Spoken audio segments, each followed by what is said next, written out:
Hey you! Welcome to the second video of my channel, Sirian Psychic.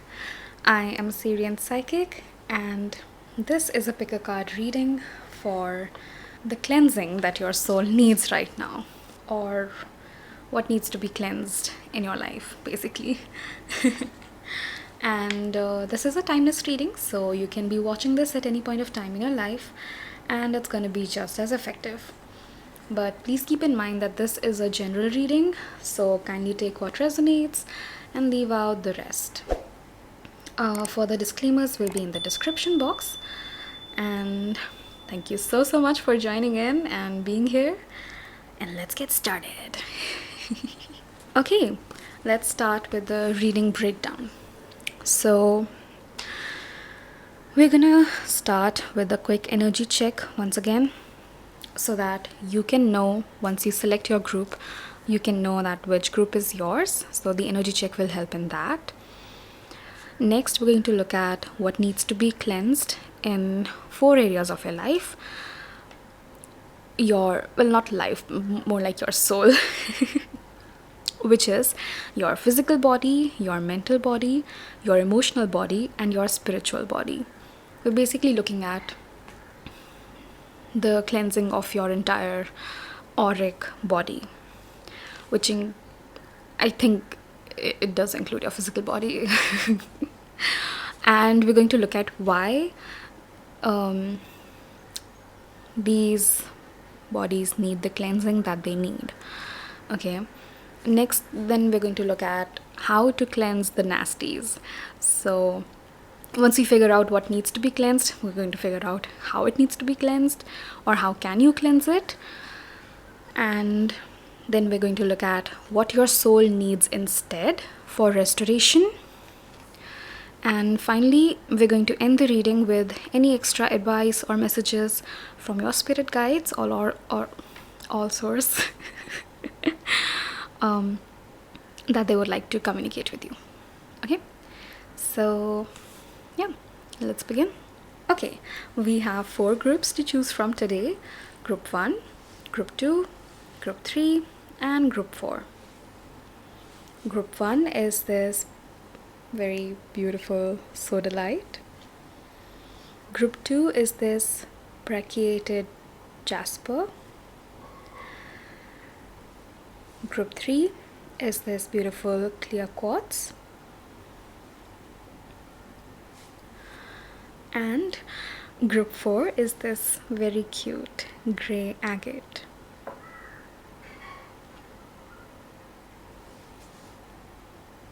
Okay, so I'm gonna leave you guys for a minute with all 4 groups so that you can decide which one is yours. But if this is your first pick a card and you don't have any idea how to choose your group, see if there's any particular crystal that draws your attention. You can just close your eyes, keep the intention of the question in your mind, which is what needs to be cleansed out of your life right now. And with that intention, as you breathe, feel out the energies, or feel out which crystal or which group is drawing you in, is pulling you in. And if you're still not sure which is your group, just pick a group randomly, I would suggest, or whatever crystal feels the most beautiful to you, I don't know. And then we do have the energy check, so you will know if it's your group or not. And if it turns out that it's not, you can just select a different group. So you can pause the video and see if you like to sit with the groups for some more time. But I'm gonna start with group 1 now. Okay, see you at the timestamps. Oh, I forgot to mention there will be timestamps for all the groups, so yay. Hello group 1. So if you chose this beautiful Sodalite, or maybe not with the crystal but just the group itself, this is your reading. I'm just so I shuffled all of the cards beforehand before I started recording, just because I wanted to make it a little bit more time efficient. But if you would like for me to shuffle um, while I read, do let me know in the comments. Then I'll switch the way I do things. Um, I just feel this would be a little bit more convenient. So I'm gonna lay out your cards and then I'll see you in a bit. Okay, I just realized before laying out your cards, we're supposed to do the energy check. So I'm gonna do the energy check first, and then if you know if this is your group, stay put, and then then we'll look at the rest of the cards. But okay. So with the Sodalite, I feel like your energy is very grounded. You might be someone who uses your throat chakra very actively.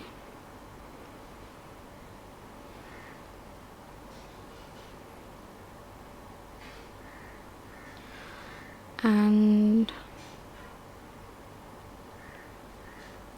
I'm getting this feeling maybe some of y'all are yoga instructors or you like to meditate. Or you just like sitting in nature.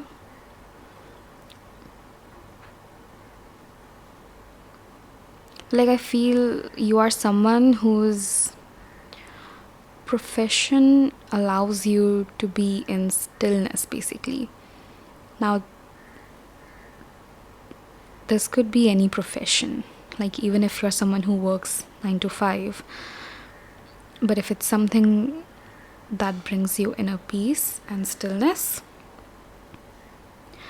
then this is your group still. Now, this was just the crystal read, so you don't have to completely take the messages that came with the crystal. Just take what resonates, because this is a general reading. Okay, we have the air. Unseen potential hesitation in reverse.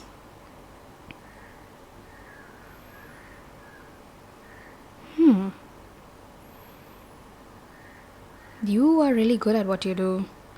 Or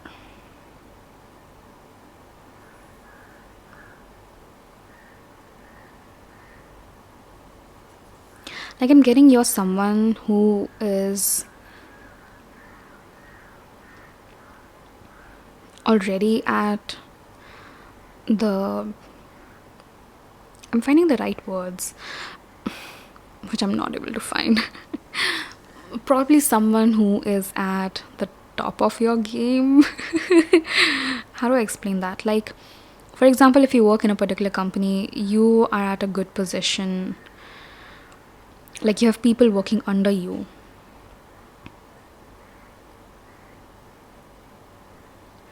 And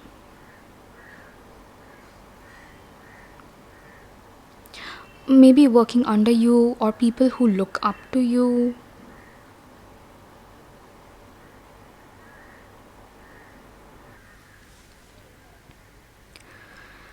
I feel like you guys, your group 1 are someone who maybe you recently came into this air energy, this air power, and I'm hearing your hands are full with a lot of stuff. So maybe suddenly you've been pushed into acquiring a lot of responsibilities, a lot of expectations, and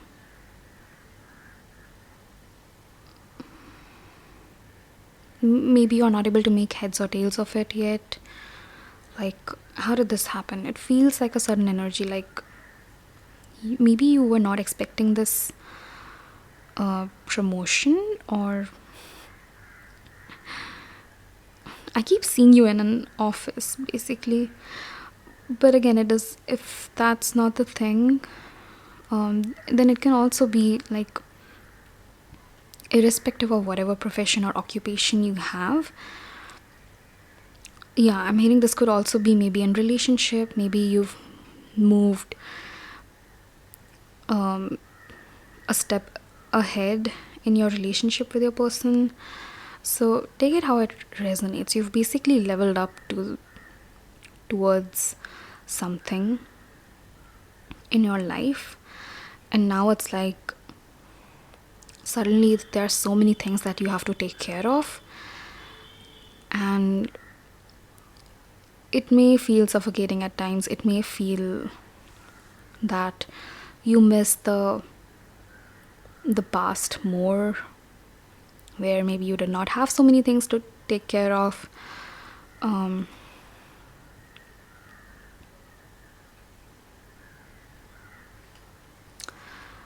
But now that this is here,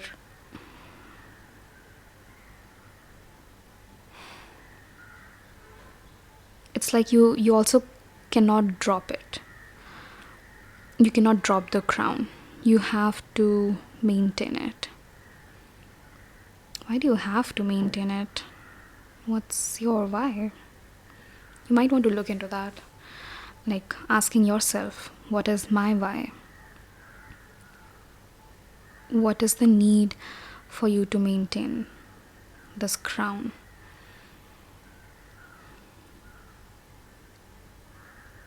I'm gonna read from the guidebook as well, just just to see if there's anything else that you might resonate with.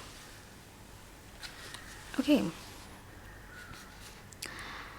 The hair. A crown sits on a pedestal full of waiting potential. Years of preparing for a role have led to this moment. The crown is power, it is fulfillment, but it is also a responsibility. Did we not just say responsibilities? Anyways, but it is also a responsibility that will affect every part of the heir's future. The heir has known that this day will come, and yet it feels like a lifetime of learning.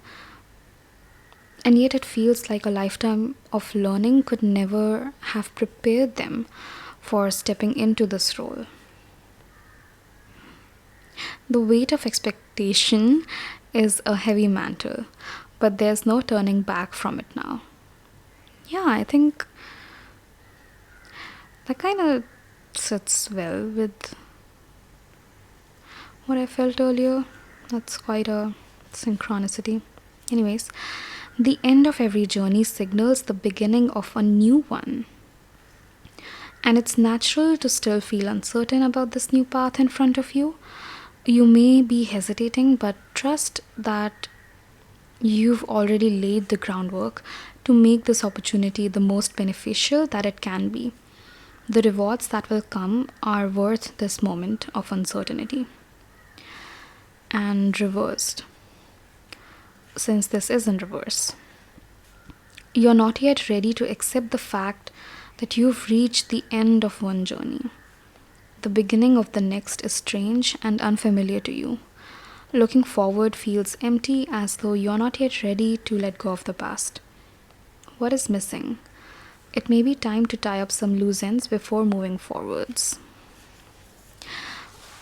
Yeah, I mean, I think that's pretty self-explanatory and also ties well into the messages that your guides gave before. I'll be honest, Group 1. At first I felt like that I'm not getting any messages, that I'm not able to feel out the energy properly, that my mind was going blank every here and then. And I feel like that's the energy that you are carrying, where you are having moments where it's like suddenly you have finally found that thing that you wanted to do, that you've been waiting for, and you're finally doing it. But for some reason, either it's too overwhelming, or maybe it has been giving you anxiety about not being able to do it perfectly. The notion of perfection is kind of stuck in your mind, maybe, and that's causing you to be even more anxious, that if I don't do a good job at what I'm doing, or even if, let's say, if this is a relationship and you move to the next level with your person, it's like, if I'm not able to take care of my person, or if you're not able to manage stuff, or I don't know, whatever your worry is, but it's like that next level promotion that you've received in life is giving you a lot of anxiety in regards with not being able to do it properly, feeling like things are slipping out of your hand, feeling like you don't have control over a situation, even though maybe logically you might have at least some degree of controllability. But it's like,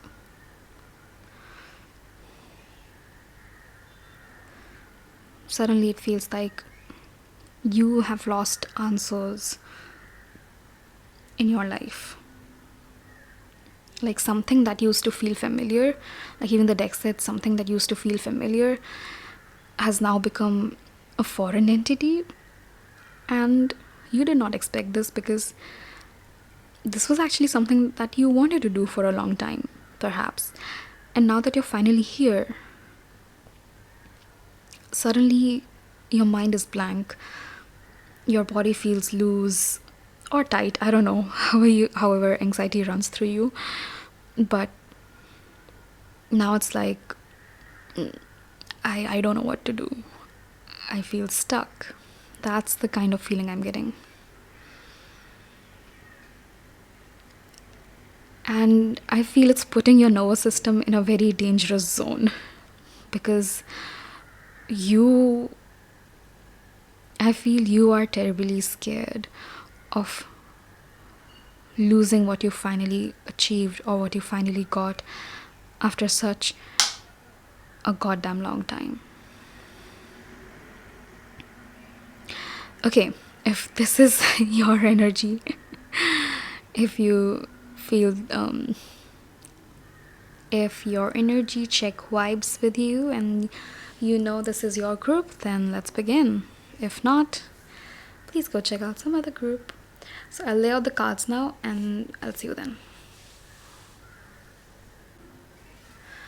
Okay, so I changed my mind. I thought of revealing the cards as we go about the reading with the questions that we have. So we're going to look at tarot first. What needs to be cleansed in your physical body, in your mental body, in your emotional body, and in your spiritual body.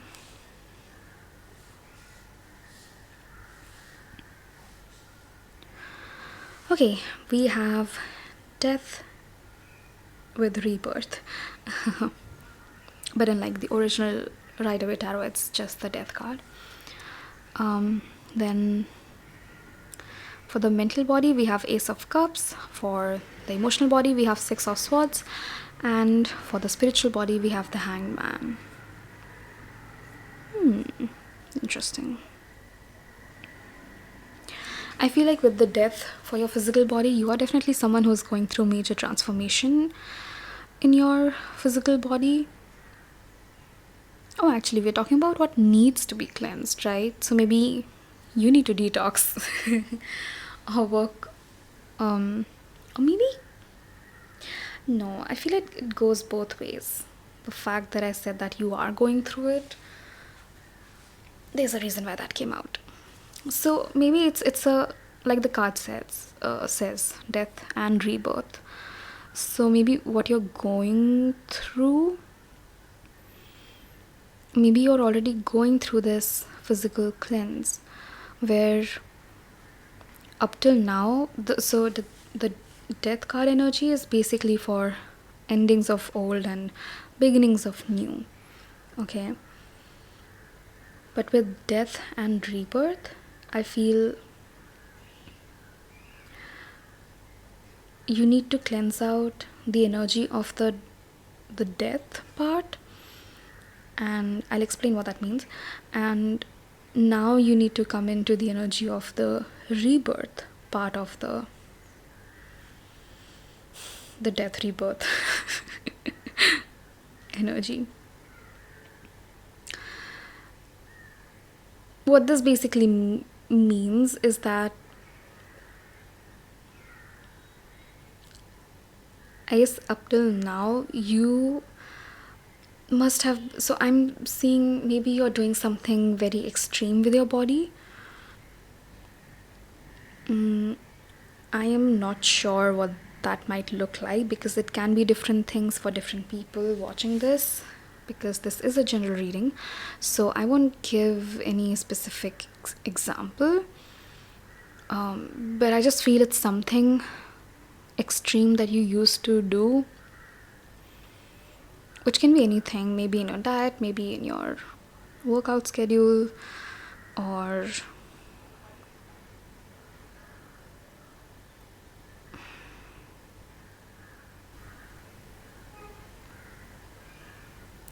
maybe your emotional body affecting your physical body.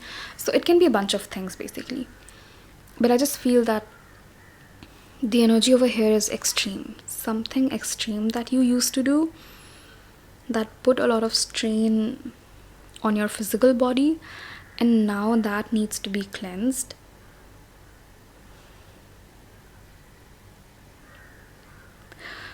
Because I feel it's like you've been working towards something very hard, and you kept wondering, when are you finally going to achieve your goals? When is your physical body finally going to give you what you want?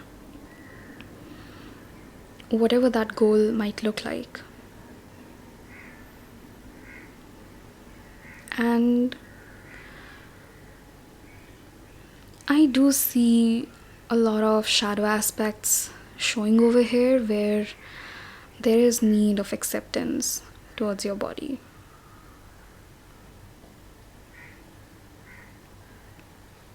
So I feel like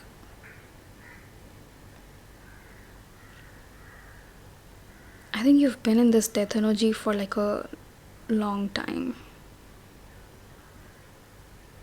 We have 13 as the number, so maybe it can be 4 years, or maybe even 13 years. That's a bit long. I don't know if that might be for like very few of you, I don't know. But it could also be months, of course.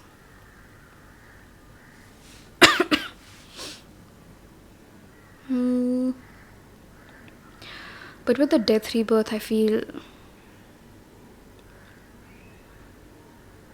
for this rebirth energy,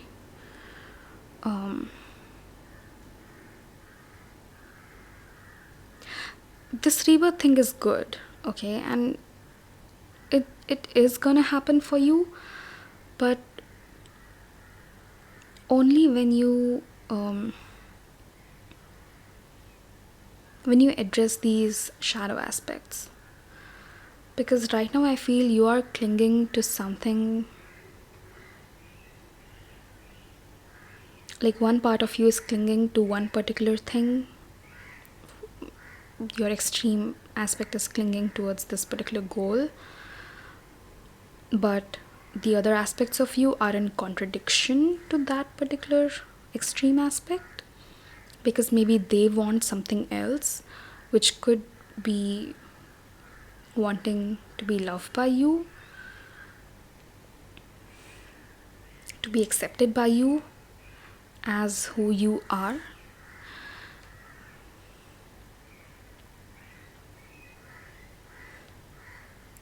And they're not getting that from you right now. So I feel like this death rebirth energy is it's obviously interconnected, but I'm trying to figure out, I mean, other than your extreme patterns, whatever you have been doing, that is something you need to cleanse out of your life. You need to stop doing that. You need to find out more healthier ways when it comes to not dealing, but like when it comes to understanding your physical body. I'm hearing you need to let out your desires. You have been hiding away from your desires for a long time.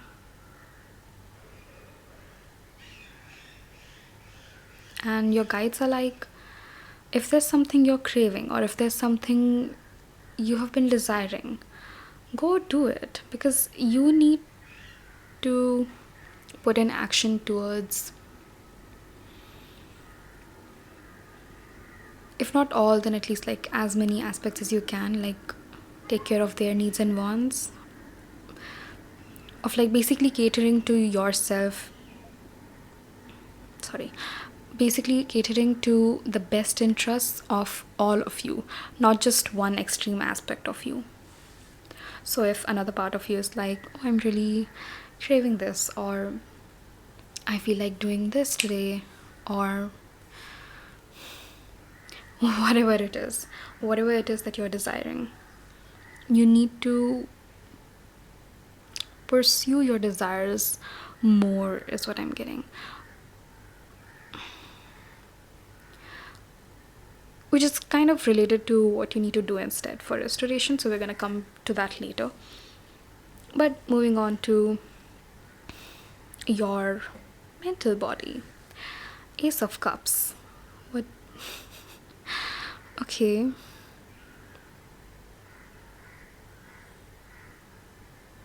I feel like they're connected. In the name of self-love, you might have been... I'm sorry to use this word, but this is what came through. You might have been abusing your body in the name of self-love, in the name of self-care, or being there for yourself. But instead, it's like, it's kind of hampering. Like, I feel there's a lot of exhaustion with this. And I'm not saying that your intentions were wrong. Your intentions were probably good, right, for your best interests. But because it's coming from a space of your shadow aspects,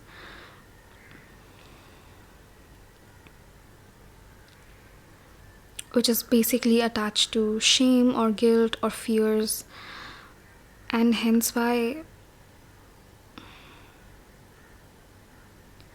the actions that you're taking right now towards your physical body. So I'm sorry we're going back to the physical body, but it's kind of interconnected. That's why I had to bring it up, because your beliefs, your thoughts, they carry vibrational frequencies as well, right? And whatever you think, whatever the belief you carry is gonna manifest in your physical reality. That's why it's interconnected. In fact, all of them are.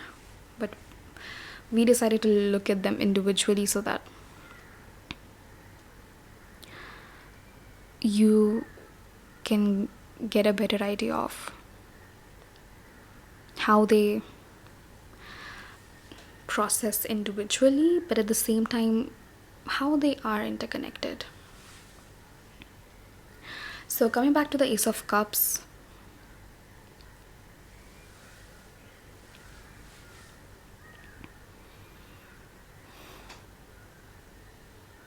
yeah, I guess that's what it is, that you have been thinking or holding the belief regarding self-love and self-care,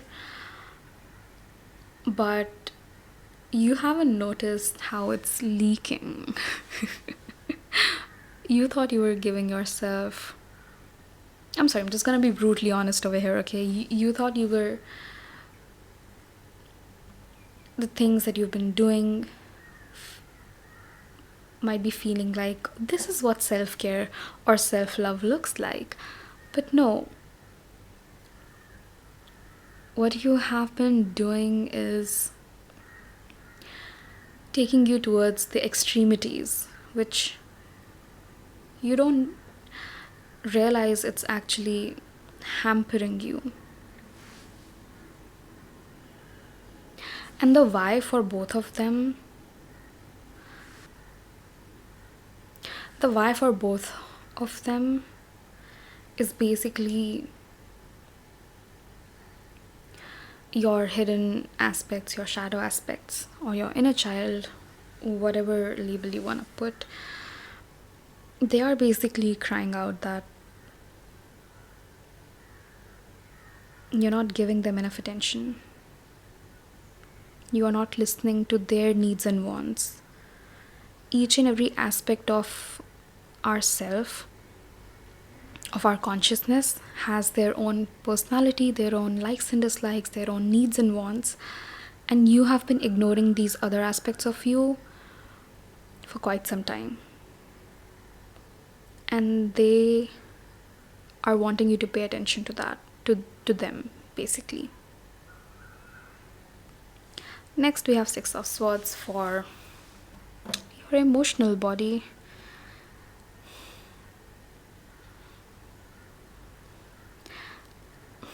I feel like I'm tapping into your energy a bit too much. Because before I started the reading, I was highly energetic. And like, as soon as I started your pile, your group, my energy just went down from like 100 to, I don't know, maybe a 5. I feel like you might be really, really exhausted. Like, really, really exhausted.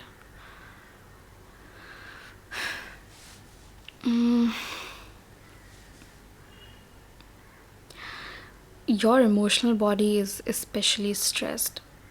Okay, so the shadow aspects that we spoke about, the aspects who are wanting and needing your attention, is basically Six of Swords. Your emotional body. It basically incorporates all of these aspects. So we have kind of covered in like what they're wanting, or it's like somehow things have been like going, like, how to explain this?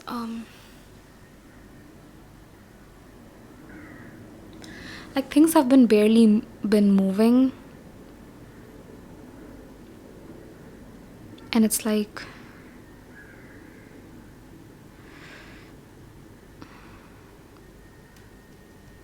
I know how to say it in my native language, but I'm not able to understand how to word it out in English.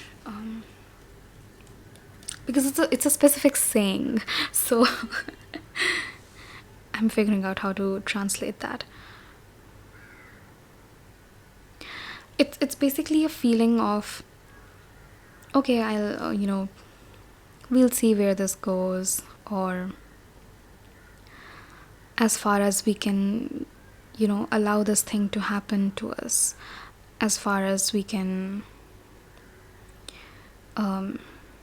make do with whatever it is that we're doing or feeling. Like, this is your emotional body talking. This is your the shadow aspects talking, that okay, group 1 is not paying attention to me, but I'm gonna fine, we're just gonna make do with what we have, see how far this goes. But at the same time, it's like, because they have different needs and wants and desires which you are not catering to,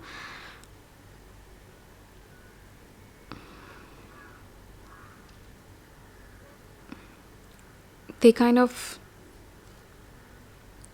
spill out in your conscious reality through different defense mechanisms, or through different breakouts or breakdowns.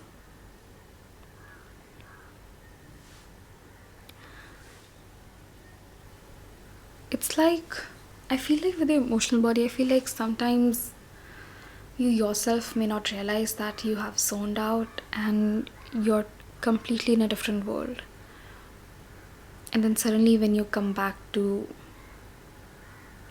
your body or your mind, it's like you are doing something else and you forgot what you did before. Like you've lost the memories of the in betweens of your life. I feel like your emotional body not receiving the attention that it needs might also be affecting your memory, like your real life memory. So, what basically needs to be cleansed in your emotional body is addressing these aspects. Stop hiding, running away from them. No matter what this desire looks like, what this shadow aspect is like, you need to sit with them and have a heart to heart, one on one, so that you can figure out together how to make sure that you're making the needs and wants that are in the best interests of all of you. And lastly, we have the Hanged Man for the spiritual body. And this again isn't very smoothly integrates with the rest of the messages. With your spiritual body, the cleanse that you need is basically a shift in perception. Perception, sorry. Basically, yeah, you need a shift in your perception. And when we say your spiritual body, what we're highlighting over here is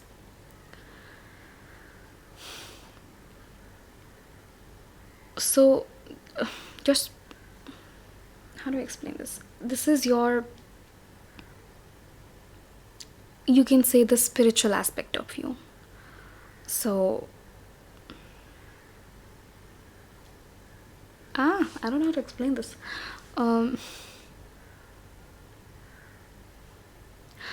Basically it's the in between of, let's say, your temporal self, which is your physical 3 self, and your higher self. Okay, this is not your higher self, because your higher self is someone who is at their highest being, right? They don't carry the resistance that your temporal self carries, for example.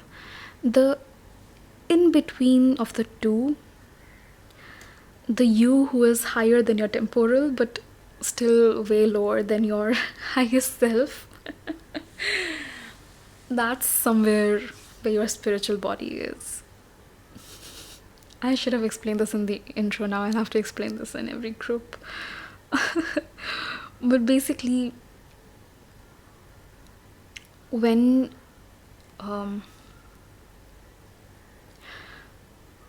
there will be a shift in perception in your conscious mind or your subconscious mind regarding these aspects, regarding what needs to be worked on here, that's when you will truly start seeing a huge shift and transformation in your actual real life, in your physical reality and also in your internal reality. So how you feel mentally, emotionally, and obviously spiritually. But the shift in perception we're talking about is basically, I think I already said this, I don't know if I'm repeating the messages or not, but a shift in perception regarding the understanding of your emotional body, your suppressed, repressed, denied, disowned aspects of you. And see, 12 is hangman and 13 is death rebirth. And for you, it kind of goes hand in hand. Like over here, there was a death and rebirth happening, but with a death and rebirth in the spiritual body, I mean, with the death and rebirth in this current perception from which you're viewing the world, yourself, these aspects of you, a death and rebirth over there is gonna bring a death and rebirth in your physical, mental, emotional state of being. I think it kind of goes needless to say that why you need this cleanse, like what we addressed over here, is basically what's there for the entire cleansing that is required, which is basically to put it straightforwardly, is to getting into a state of integration of your soul, of your fragmented aspects. And this is also fragmented, by the way, because it looks at itself separately from these aspects. This is also in fragmentation from these aspects. Okay, let's look at how to cleanse these nasties. So, interestingly, when I was shuffling the card, this particular oracle deck, the Healing Waters, the Healing Water Oracle Attunement came up. I forgot to remove this card before shuffling, and this is the first card that came for you. So I feel the way to cleanse these nasties, a very easy way for you to do that would be to connect with the element of water. And the Healing Waters Oracle has its own attunement process to attune with the card deck, basically. But I feel you can use this for your daily practice as well, just to connect with the energy of water and using it to help you cleanse or address or reintegrate these aspects of you. So I'm just gonna read it out. You can even take a screenshot of it if you want. So it says, I call upon the sacred healing waters of the earth. Please activate me with ancient wisdom, guidance, and healing. I call upon the sacred healing waters within me. Divine Beloved, attune me with the intelligent wisdom of the waters of my body. I call upon the sacred healing waters around me, waters of the air and sky. Please guide me to hear the wisdom and let me be a vehicle of supportive revelation. Let me reveal what is unseen within me and act as a mirror for me to connect with the wisdom deep within. So that's the Healing Waters attunement, how to attune with the healing waters around you, basically. But this is the other card that we got for you. We have the Pearl, Alchemy, the reward at the end, from grit to grace.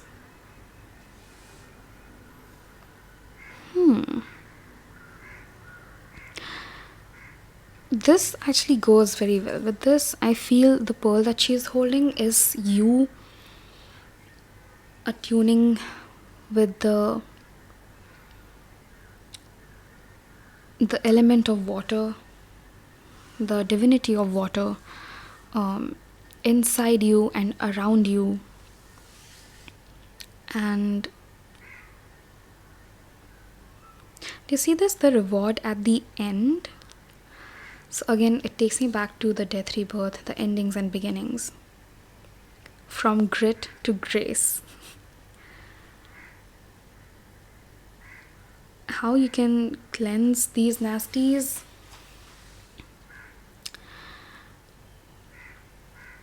is basically by simply attuning yourself to the healing element of waters. So,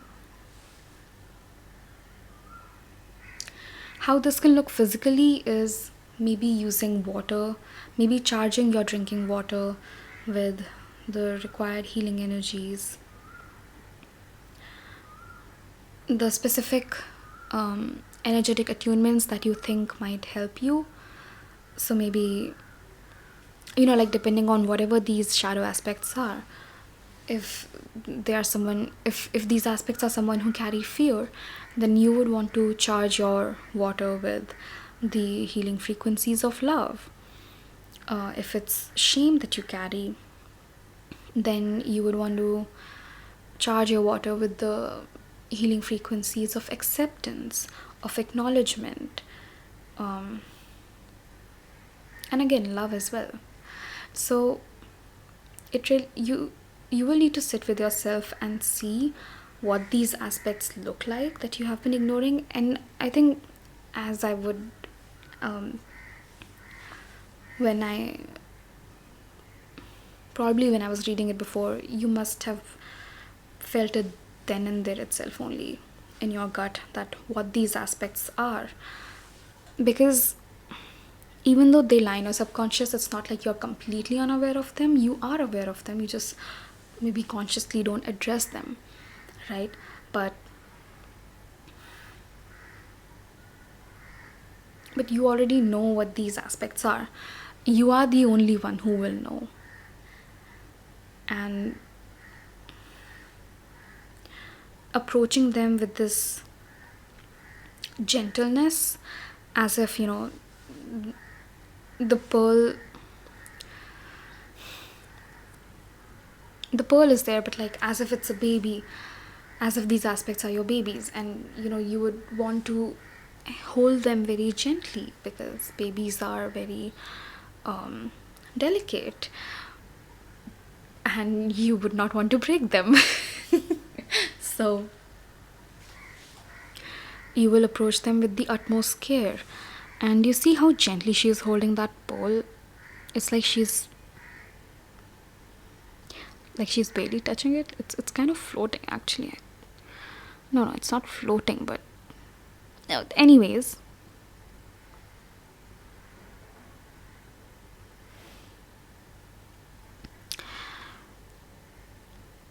Another thing is that for pearls to form, it takes a lot of time, right?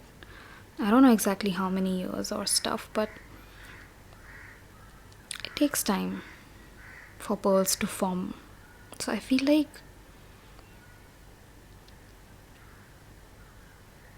these shadow aspects that you have denied, disowned, I'm even hearing disrespected. So parts of you that you have disrespected. These aspects of you have put up with you for a long time, and they have been so patient with you. So your guides want you to remember that when you are working with them, this is the cleansing part, by the way, when you are going to sit with them, address them, and work with them, you need to consciously be mindful of being patient, being extremely gentle and kind towards yourself. Think of it as if you were speaking to your very own child, okay? Because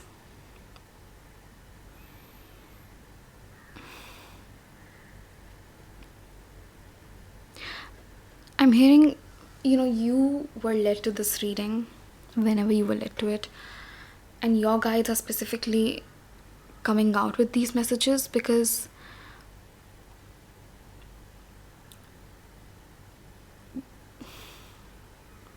at this point they are sure that you can treat yourself with the gentleness, the kindness, the compassion that you need to handle these aspects. because it's like a lot of things are going on here. Like, I'm not even diving deep into what that shame and guilt is about, right? What your fears are about in your emotional body, because that can look very different for um, every individual, right? It's not something I can cover in a general reading, but you yourself will know when you sit with yourself what this looks like and how to work with them. But yeah, coming back to the point, what they've been through is something that's very, very, just very emotionally draining and tiring, you know. It could be anything. Maybe, I mean, definitely, yeah, connected to childhood, but even in your current life, maybe they just they just keep getting re-triggered again and again. Maybe because of a relationship, or not being able to maintain healthy boundaries, or something like that. Again, very subjective, can be a different thing for any one of you. Next, we have 23, forgiveness. Wow. This is again for how can you cleanse the nasties. Forgiveness. Forgiving yourself, forgiving those who hurt you. And forgiveness does not mean condoning the other person's actions. If it's someone else you need to forgive and move on,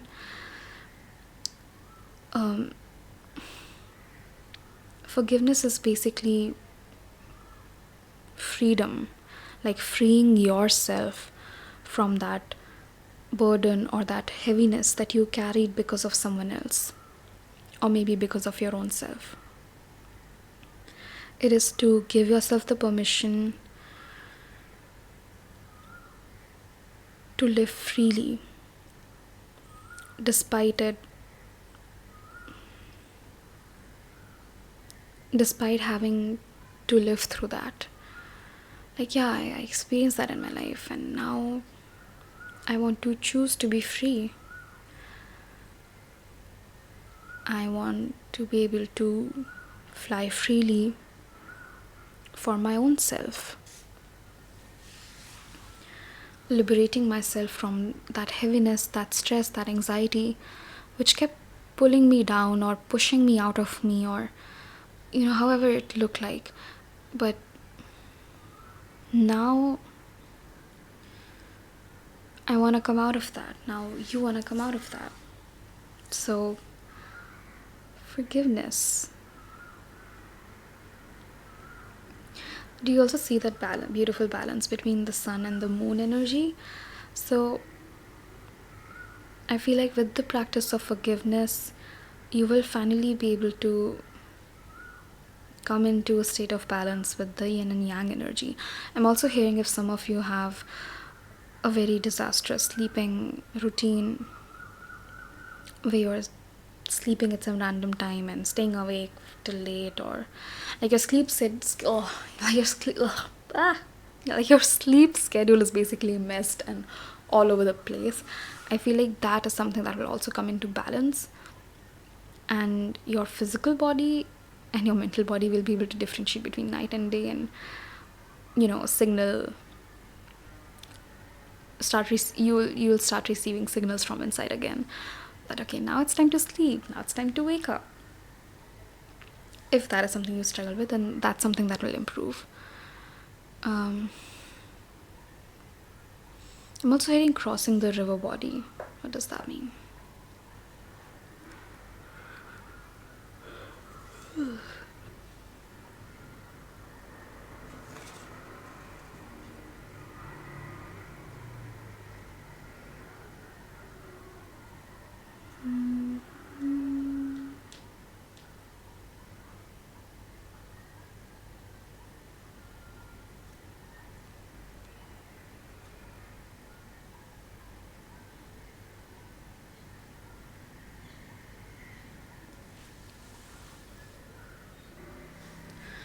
Okay, for the life of me, I'm not able to process what the hell does crossing the river body mean, but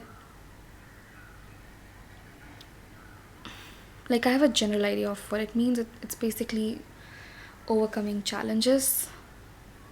Now, what those challenges are, what they look like for you, can again vary very drastically. Um,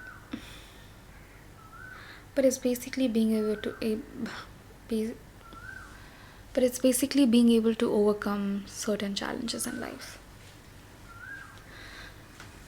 Okay, next we're gonna look at, what is it, I forgot. Okay, next we're going to look at what is it that your soul needs instead for restoration. And I swear to God, I pulled one card, but somehow there were two. They were stuck to each other. So now we have two. We have rest. Do I even need to explain this? Oh my God. And we have pleasure. 40 and 43. I don't think I need to spend another minute on the rest, because yeah, we already know you need to rest. You are someone who has been highly exhausted, and your energy is making me exhausted. Not like you are making me exhausted, but more like I'm tapping into your energy, so obviously I'm gonna feel how you have been feeling.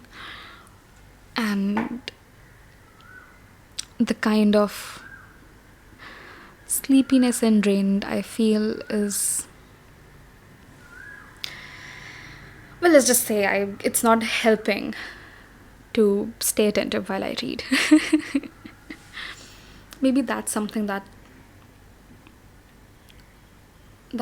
maybe that's also something you struggle with. Some of you might even have ADHD or ADD, basically attention deficit disorder, or attention related stuff. Basically, you don't even need to have those. You might just struggle with your attention span. Maybe you constantly scroll on Instagram or YouTube shorts. I don't know, please don't take that personally. But it's just something that's hampering your attention span. And what your soul needs instead for restoration is rest, sleep, and pleasure. Okay, so I withheld a little with the death rebirth card when I was reading it, because like I said, the different desires that we spoke about can look like different things, okay? So I did not say it, but now that we have the pleasure card, I'm just gonna say it. So one of their desires could be connected to having a more healthy sexual life. Now this could be with either yourself or with your partner, or if you are single, then maybe your body is craving that kinship, that touch of another human being. And there's nothing wrong with that. Like, whatever inhibitions you're holding regarding wanting skinship, wanting to feel another body on top of yours, sorry, a little bit R-rated, please, 18 plus. If you're not 18 plus, don't watch my readings. But anyways, what was I saying? Yeah, but these suppressed repressed aspects could also definitely be connected to your sexual desires, where you don't allow yourself, or you don't give yourself the space to explore yourself sexually, and maybe you need to.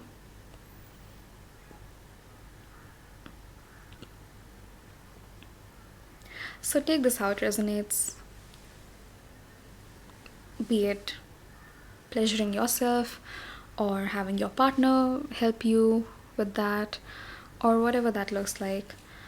Okay, and next we have Archaea. Archaea Charity. Bring in love. This reminded me of Madonna and Sabrina's new song, Bring Your Love. It's Bring Your Love, right? I forgot. And she also kind of looks like Madonna. Archaea Charity.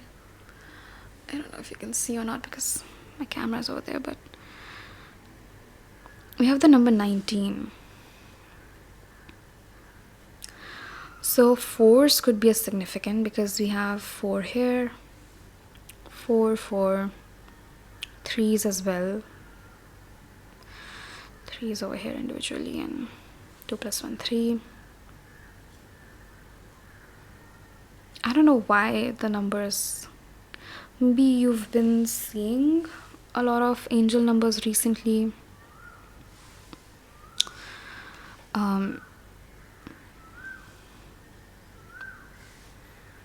But Archaea Charity, bring in love. I don't even think I need to explain that. I mean, I'm gonna read from the guidebook because these cards are very beautiful, and it's not the specific meaning, but the information that they carry is really, really important. So I'm gonna read from the guidebook, but this is what the entire reading has been about. Addressing your shadow aspects by bringing them into a space of love, giving them the attention that they want, that they need. Need I say more? Okay. So, your angel messages: you are love and love is you, and nothing can ever separate you from who and what you are. And by you, we are talking about the whole you, not just one extreme aspect, okay? All of you. Archaea Charity, whose name is derived from the Latin carus, meaning dear, serves on the pink, red, and ruby ray of divine love and devotion with her counterpart, Archangel Camuel. I don't know how to pronounce that. Chamuel, I don't know. Anyways, Archaea Charity, also known as Seraphina, reminds us that there's always time for love. She is guiding you to be dear with yourself. She is guiding you to be dear with yourself by visualizing current situations and all concerned bathed in love. Either giving, receiving, or being a lighthouse of love will detangle all resistance that may be at play in these places. Invite in Archaea Charity for tolerance, strengthening romantic relationships, reclaim. I don't know what's going on with my speech. Maybe you might be struggling with speaking. I don't know. Could be just me. But anyways, yeah, reclaiming love. Or maybe this is where I hesitated, right? Maybe, yeah, this is what you are struggling with, bringing in love. It's your energy, not mine. Reclaiming love. This is where you stutter. This is where you stumble. Prioritizing self-care practices, expanding your heart, and boosting compassion.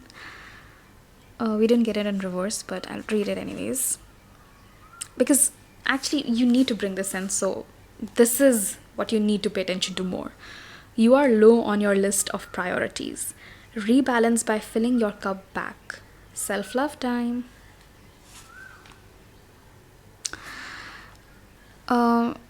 I'll read this as well. It's okay. It's not a lot, don't worry. Just one page. Archaea Charity can help you change your timeline, so you attract relationships from a vibration of love and not from lack, limitation, or hurt. which is often the basis of carried memories and beliefs. Enjoy the power of quantum love by placing this card before you and then coming into meditation. Go to the place where you were born, when you took your first breath. Imagine taking this breath again, but this time infusing it with the pink ray of divine love. Inhale pure unconditional love and give it out into the space you were born. Breathe in love. Breathe out love. From your birth to your current age, envision your timeline. See the pink ray infuse into it as you say aloud, all soul memories related to lack, limitation, judgment, and pain are now washed, purified, and transformed back into love. Breathe deeply for a few rounds while envisioning your timeline illuminated with renewed light and positivity. All that was in your way has dissolved. The best relationships are now flowing into your life, and existing connections are fortifying with vibrancy. Your inner world has reshaped, and your outer world will soon reflect this. Following the practice, and for the rest of the day, let every breath you take be a breath of love. This will help integrate the new reality you've created as those who are ready to give you love, receive your love, and together bring love to the world begin to appear in your reality. The blessing or affirmation. With your arms wide open, say aloud 3 times with conviction, I am loved, lovable, worthy, and wonderful. So this is a really nice meditation practice you can do with yourself. And did you notice how interesting this is, that you needed water healing, and how this practice says that any memories of lack, limitation, or judgment and pain are now washed, purified, transformed, and after all that is dissolved. So how there's a lot of water energy over here as well, that all of those things are washed, purified, dissolved. So yeah, maybe you can combine this meditation with water healing. That would be something that'll work very good for you, I feel. Okay, so to finally end your reading with an advice or message from your guides, we have, you're going in the right direction. I just froze for a second. Like, you are doing good. You are a champ. Okay? Don't worry. Don't worry. You will figure it out. This is happening for you, okay? See, you came here for a reason. And maybe, just giving these small changes, making these small changes, a tweak here and there, is gonna boost your growth. And I feel the air energy in reverse is also definitely connected to this. Otherwise, why would this come for your energy check, right? So I feel, don't worry. I don't know. If I could group one, I would give you a hug. Like, seriously. I'm feeling emotional on your behalf. Like, don't worry. It's gonna work out, okay? I know things have been really tough for you. I can hardly imagine how it has been for you. But knowing that you need to bring this unconditional presence, unconditional love in your being to many different aspects of you, I feel knowing this, you will automatically get a shift in perception with the hangman in your spiritual body. And I feel now, after watching this reading, because of the messages that came through, the energy of the archaea, charity, and your inner child, your different aspects coming, resurfacing in your life, wanting your attention. I feel all of this together is going to consciously make you take decisions that will be in alignment, in balance to reintegrating parts of you. Okay, so don't worry, it's gonna turn out right. Okay, have more faith, have more trust in yourself. You can do this. I'm rooting for you. Thank you so much for being here with me, allowing me to do this reading for you. And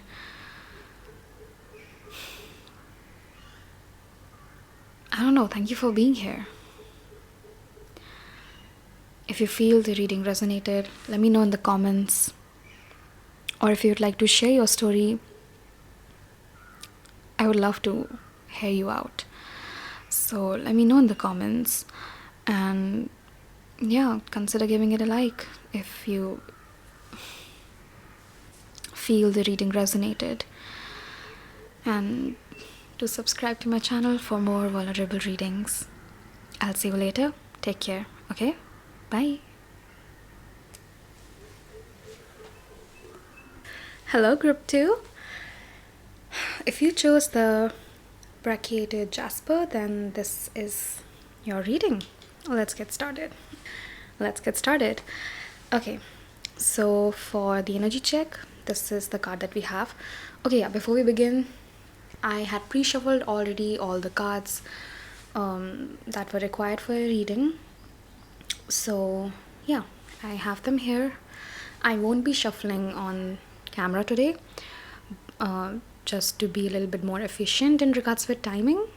But if shuffling on camera is something that you enjoy, let me know in the comments below, and yeah, I'll do that next time. Okay, let's begin. Okay, we have the brawler for your energy check. It says on the card, it reads Lex Talionis. On top it reads Lex Talionis, and the card itself reads lack of empathy and confrontation. Ooh, no reason for that. Ooh, just how do I say this? With my mouth, of course. Oh, the brawler.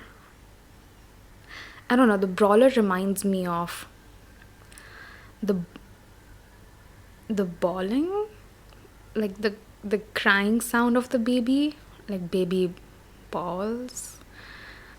Basically crying your eyes out, crying your eyes out. The brawler, very I'm sorry, I'm taking some time to like read out the energies because there are multiple energies that I'm feeling. It's like part of you that's very used to self-sabotage, hurting yourself and then bandaging yourself and showing that you love yourself because you're taking care of yourself, but ignoring the fact that you're also hurting yourself. You guys could be someone who might have someone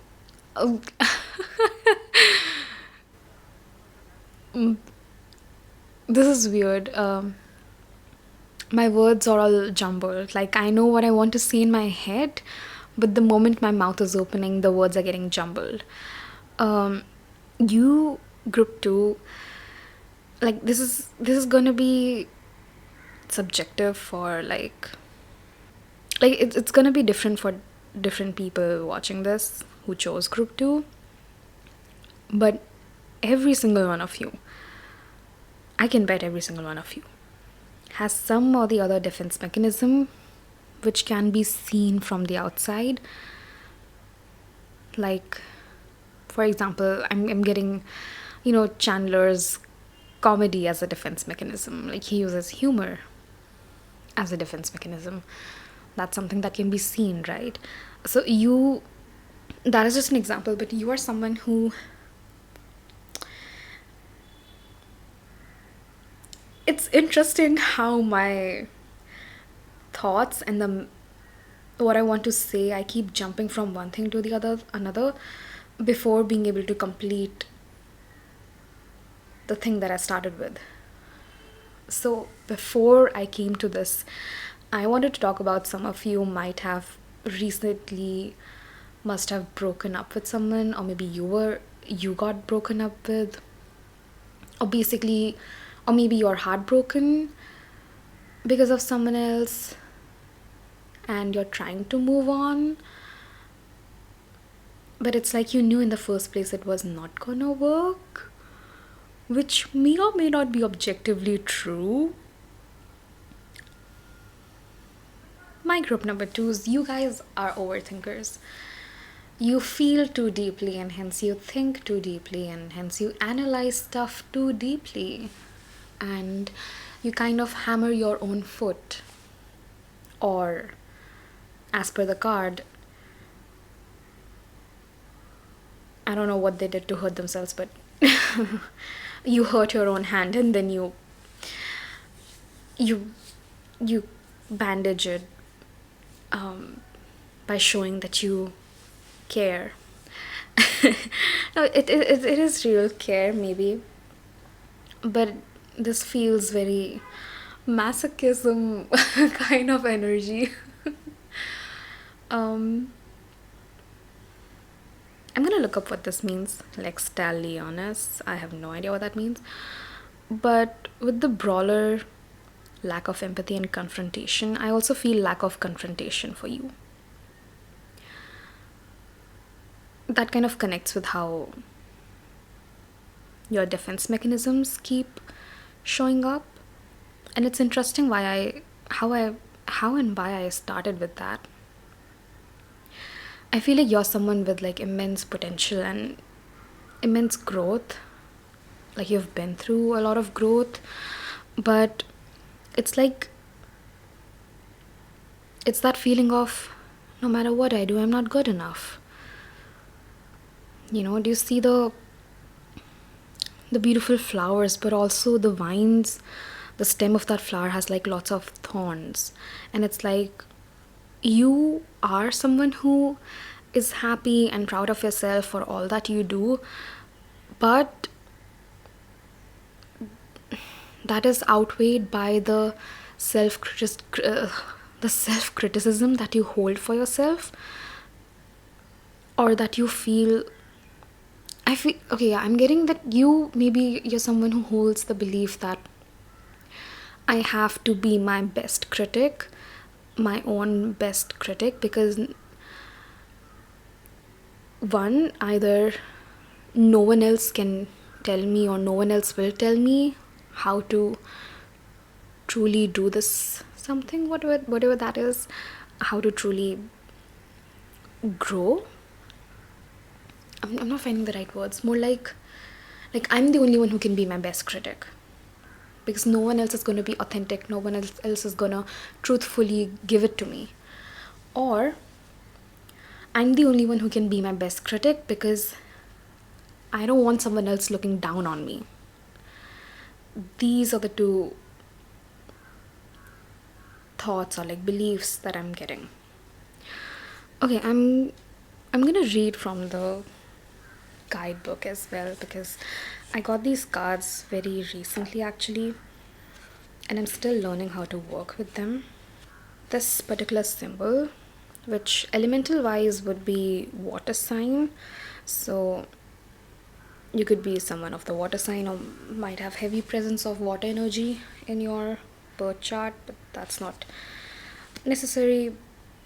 But according to this particular cards, this is a suit that is called the troupe. The troupe, who are known as the artists, the creatives, folk who know how to mask their true desires in order to fit in with those around them. And these are cards of self expression and freedom, but also of doubt, inner turmoil, and personal identity, which kind of goes well. Sorry, I was reading from it. I needed to keep it close to me to be able to see. But I was reading this part. But I'm gonna go to the brawler first. Next. Finally, got it. Okay. The brawler.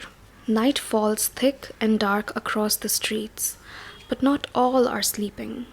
The doors of the music hall pour light and warmth into into the courtyard, and revelers stumble, drunk and rowdy, after them. A spilled drink, a sharp word, and a fight breaks out. And the brawler is once again standing with fists raised, ready to fight their corner.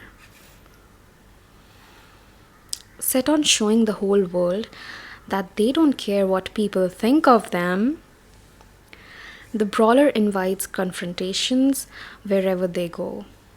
Quick with a brash retort and ready fists, their bull-headed manner makes only enemies, never friends. You won't be able to move forward until a current conflict is resolved. Whether you're in the right or not, take a moment to step back and consider things from an alternate point of view. Entering a situation with your fists raised won't resolve things. Exercise a little empathy and plan out a way to address the matter on neutral ground. Accept this chance to improve yourself without carrying forward any malice towards others. And I'll read the reversed one as well, just in case if anyone resonates with that. A conflict is causing tension in your life, but rather than letting it run its course, you've been bottling it up to try and avoid a confrontation. This will only lead to a breakdown in trust.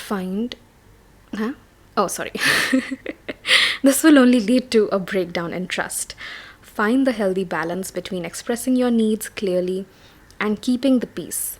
What seems like an incoming argument may turn out to be nothing once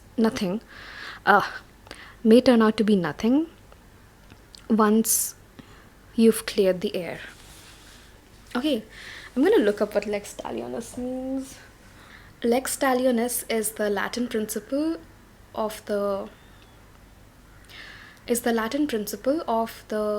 law of retaliation, best known by the phrase an eye for an eye, a tooth for a tooth. It dictates that a punishment should be exactly equivalent to the offense, ensuring retributive justice without allowing for excessive or disproportionate vengeance. Interesting. I don't think you're someone who is ready to confront things head on, like the eye for eye or tooth for tooth, but I do feel you might have passive aggressive tendencies where you might have internalized that, I'm gonna do so good that this person is gonna regret they treated me the way they treated me. That's the kind of feeling I'm getting. Like maybe that's the kind of retaliation for justice is how your mind thinks at times. There's nothing wrong with it. You're a human. Chill. We are just doing an energy check, okay? Remember. So anyways, if this has been you recently, this is what your energy has been recently. Too much of perfectionism, too much of self-criticism, also appreciating yourself, but more of criticism than appreciation, and maybe got hurt by someone, heartbroken by someone, or or someone who has deep distrust in others because you feel like you're the only one who can do this. Like if it's not you doing it, then you're not giving it to anyone else. But you need a lot of rest. You have hurt yourself too much in the process. Anyways, let's if this feels like you, then welcome on board group 2. Let's continue with your reading. But if you feel this is not your energy, you might want to check out a different group. Okay, so we're going to first look at what needs to be cleansed in your physical body, your mental body, your emotional body, and your spiritual body. Okay. Before we begin, I just want to clarify that, see, ultimately all of these bodies are part of your auric field, your auric body. So they are interconnected, but with the individual thing that we're going to look at, it's just to become more aware of their presence, but ultimately they are sort of interconnected. Okay, let's start with your physical body. 8 of Wands. Okay, in one word, you have been overworking yourself a lot. Like,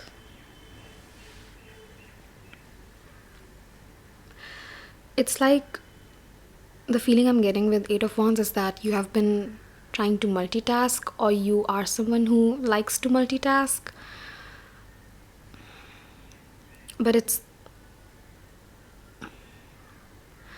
like if even one thing gets left behind,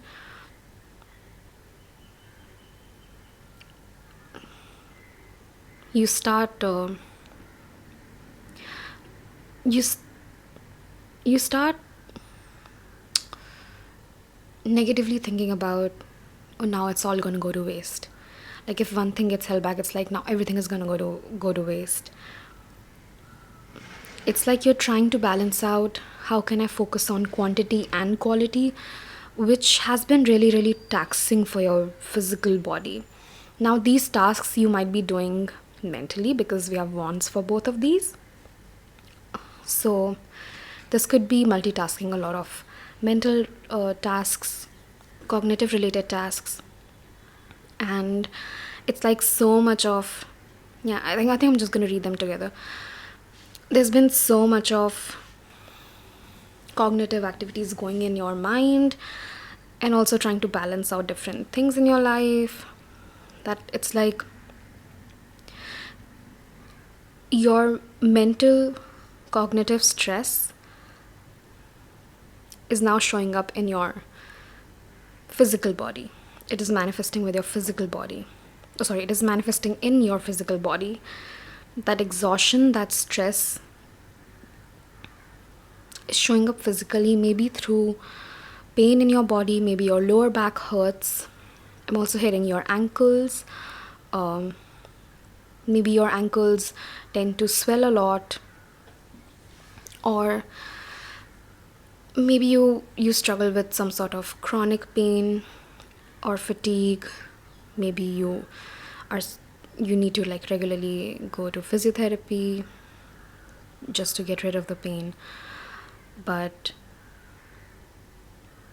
all the way yet to come to the part on how to cleanse the nasties.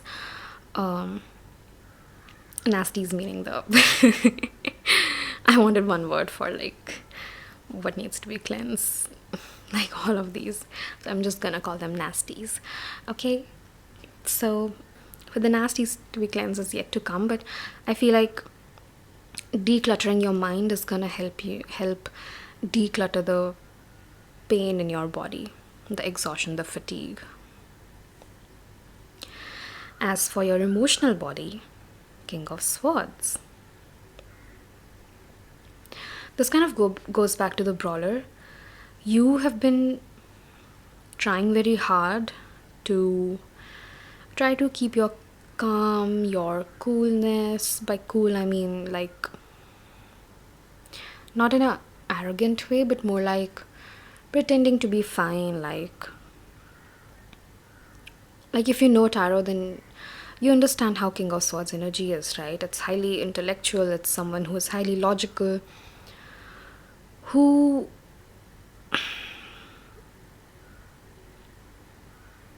is also very wise, but and I feel personally King of Swords is also someone who knows who, because he's the King of Swords, and considering how wise and intellectual he is, that he knows the importance of intuition and emotions. But the energy for you in your reading, the King of Swords feels like he is trying to overlook his emotions. He is trying to not feel out the feel that he's feeling. And this is definitely connected to someone you love. Now, I'm not saying it has to be romantic. It can be a loved one, a friend maybe, that you recently had to cut off from your life, or they cut you off from their life, or whatever drama happened. Let me know in the comments. It'll help me know if my reading resonated with you. But irrespective of whatever that is, I forgot to mention I was connecting this with Two of Cups, the spiritual body. But irrespective of whatever this is that you're trying to ignore or overlook, or pretending to be fine, or having moved on, all of this is accumulating. It's like spiritually, it could be that maybe the soul purpose or the soul lesson involved with this person, whoever this is. I'm hearing for some of you it could even be your pet, that maybe your cute little animal baby might have recently passed away, or maybe they are not doing so good in health, and that's why maybe you're already in a detached state, so that you don't have to suffer from the sadness and the loneliness it will carry once, like you feel you've made up in your mind that they might not be able to survive for long. But anyways, whatever or whoever this person or being is, I feel like the soul lesson or the soul journey involved is not yet over here. This is like the energetic presence is still very much present over here. And so maybe for your spiritual body, this is the cleansing that you need. That it's like you gave your best, but maybe this person messed up stuff, or maybe it's the other way around. However the energy is mirroring, use your discernment, whoever was the one who messed up the energy. But I feel you need an energetic cleanse. You need to cleanse your spiritual body. You can use incense, smudging, smoke, cleansing. There are different kinds of healing things that you can do to like cleanse your body. Even just visualizing is, the best thing, I feel. But you need this energetic cleanse. Now again, I don't know why your messages keep merging with how to cleanse. We're gonna go to that later, like what's gonna work best for you. But before that, let's finish this. So King of Swords, again, for your emotional body, this is what needs to be, I would say, shedded rather than cleansed. Or it could be cleansed as well, I don't know, whatever you gel with. But it's like you need to either bring this King of Swords energy into balance, or you need to shed this, because this is not helping you. It's like even when you're suffering, even when your butt is on fire. That's literally what I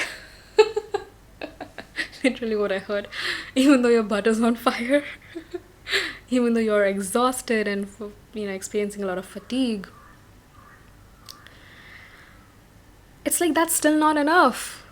It goes back to that. It's still not enough. You are still focused on that. And I feel you're focused on this because you don't want to focus on this. You don't want to address this. Whatever this looks like for you, you are trying to pretend to be fine, ignoring this thing, and instead focusing on whatever this mental mishap is, just so you don't feel the hurt from this. Now I know it sounds funny, this and this and that, but I can give examples, but this is a general reading, right? It's going to be very different for each and every one of you. You will know the best what this mental, cognitive, stressful thoughts are. What's the marathon that's going on inside your mental body, your mind. What kind of runny thoughts I'm hearing that you have in your mind, and who this Two of Cups person is, whose energy is still very much present in your spiritual body that you need to cleanse out. Now, the first thing that people think of when it comes to energetic cleanse is cord cutting. But cord cutting is not as simplistic as it sounds. Like, there are different kinds of cord cuttings. If you want an energetic release, then I feel the best and safe way to do it is by calling upon Archangel Michael and asking him to very gently help you release any negative energies that you might have absorbed from this person, or any energy that you've absorbed from this person which may or may not be serving you for your highest good. Not may or may not, which definitely is not serving you for your highest good. Which is serving for you for your highest good. It's okay, you can keep that. But yeah, as for why you need to cleanse this, I forgot to mention this as well, but I realized after doing reading for group 1 that the why is kind of incorporated here. So I'm not pulling like separate cards for why. It's just gelled in, okay. I hope you realize why you need to cleanse this. I mean, it's there already.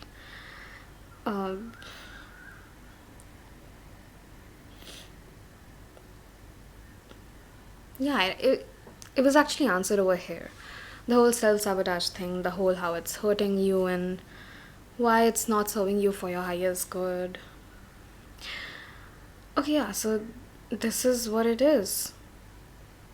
Physical body, mental body, exhaustion, fatigue, because of the multitasking. That's like, I can't even say multitasking can be a good thing as well, but for you over here it's like too many thoughts, too many stressors which are resulting into this physical exhaustion and fatigue, and it's not serving you for your highest good. You need to cleanse this. You need to cleanse this to be able to revert this. Oh yeah, the pain thingy as well. Like, I'm trying to give a crux keywords so that you know what is what. But I think it's fine. I think it's clear enough. I won't over explain myself. Okay, moving on. How can you cleanse the nasties? We have the Healing Lagoon, which says rejuvenate, recovery, time to heal, it's safe to stop. I mean, yeah, that kind of sits well. The it's safe to stop is what hits a little harder for me. Maybe you're afraid that if I stop this Five of Wands energy, this constant thinking and stressing out, if I stop giving it the energy that it doesn't deserve actually, but in your mind it's like if I stop giving it the energy that I'm giving it right now, then this connection thingy will be completely lost. But you don't realize how it's actually ruining your health, and anything that comes at the cost of your own health is not worth it.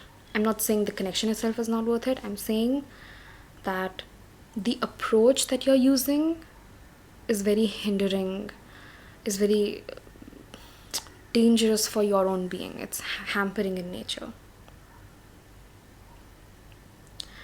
With the Healing Lagoon, you need to spend some actual real time in self-care and self-healing and self-loving. And this could look something as simple as going to a sauna, getting a spa thingy, I don't know. This could,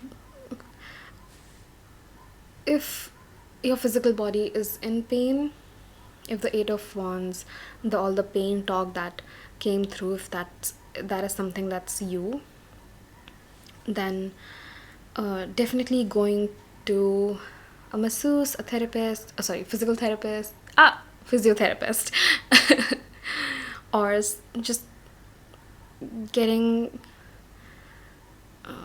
I don't know, there are different kinds of things that exist. You might know better what's there in your locality, but some sort of physical healing for your physical body is gonna help you relax. Like, we tend to go inwards to outwards for the healing part, usually, but because your internal state is already in such a huge turmoil, I'm getting you should go outwards to inwards. You should start relaxing yourself physically first, outwardly, which will allow your mind to relax and hence allow your entire being to relax. And we also have Struggle 32. I don't know if you can see. I hope you can see. Again, with the struggle, I feel it's kind of reiterating the message of what needs to be cleansed, because it's like you have, I don't want to repeat any messages, but it's like you thought you were following your North Star with this Five of Wands and Two of Cups energy, but it's actually not that. It's just causing you to struggle more. So I feel the message for you in how to cleanse this is by, first of all, coming into realizing and recognizing and accepting that yes, what I am doing is actually not good for me right now, and that my physical body and my other bodies need much better treatment from me. I'm gonna read this from the guidebook as well. Just give me a second. I feel like there might be some messages for you over there, so.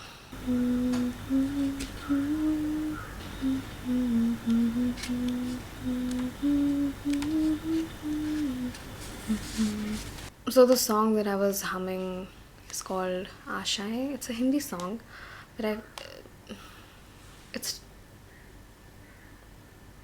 I don't remember the entire lyrics, but it's connected to hopes and dreams and believing in yourself, if I'm not wrong, and like listening to your heart. I feel that might be significant for some of you. Okay, struggle. Struggle is a part of this life So much so that you probably know people who seem to constantly attract one struggle after another into their lives. This is you right now. This is their comfort zone.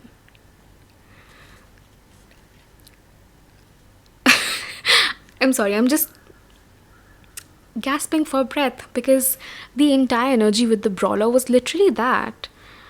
Like, this is helping me word it better, but this is what it felt like, the whole defense mechanism talk and how the masochism and the self-sabotage was getting into play, and the whole rose with the thorns thing. I mean, that's not a rose, but I don't know what that is. Okay.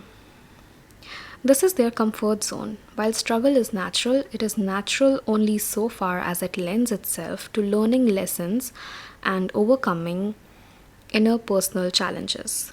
Beneath every one of these struggles is the gift of enlightenment, the satisfaction of a lesson learned. Use this knowledge as the light at the end of your dark tunnel. What lesson is the struggle teaching you? Alternately, after a brief setback, this situation will start to right itself. What lesson is the struggle teaching you? I feel like that might be significant for some of you. But I'm still not 100% getting why this came as your healing card. Like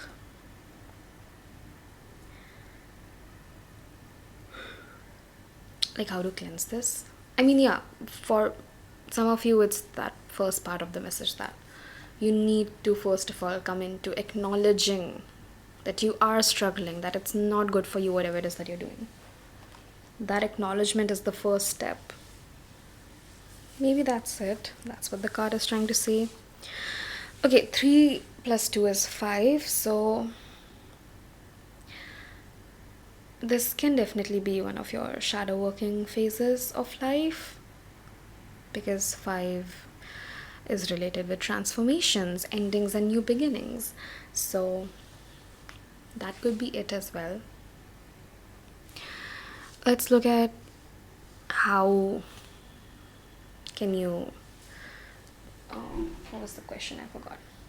Yeah, what your soul needs instead for restoration.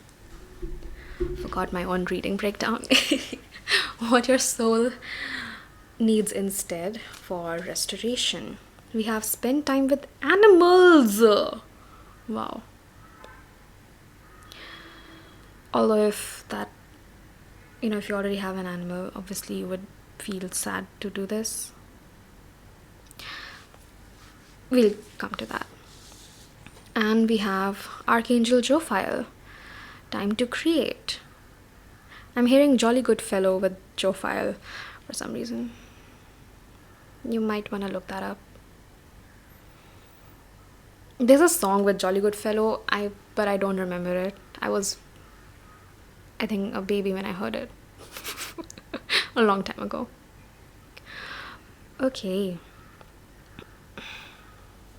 Spend time with animals. What your soul needs instead. For healing regarding this connection, spending time in nature or literally spending time with animals might be something that bring you healing. Because realize what's happening here. When you're losing a connection, to heal something that holds relational trauma, you need some sort of relational healing for that relational trauma, which comes from other relationships in your life. Like, there are some things that I can sit and work on my own regarding my own growth, right? But there are some things that became a traumatic memory because of the other person's behavior or actions, right? And let's say now you have trust issues. What are you gonna do? Okay, you sit with yourself, you address your childhood wounds surrounding... Sorry. Okay, the first thing you do is you sit with yourself, you address your inner child wounds surrounding trust issues, and you do your own self-healing, good. Then what? Do you think your trust issues are automatically resolved? No, you will notice they are still kind of there. It's a little difficult for you still to open up to new people. Why is that? It's because being the social animals, the social beings that humans are, the only way to be able to heal a trauma that you got from someone else, or that you experience with someone else or because of someone else, you need to understand that that's relational trauma, like related to something or someone. And to be able to heal that, to be able to come out of that, you need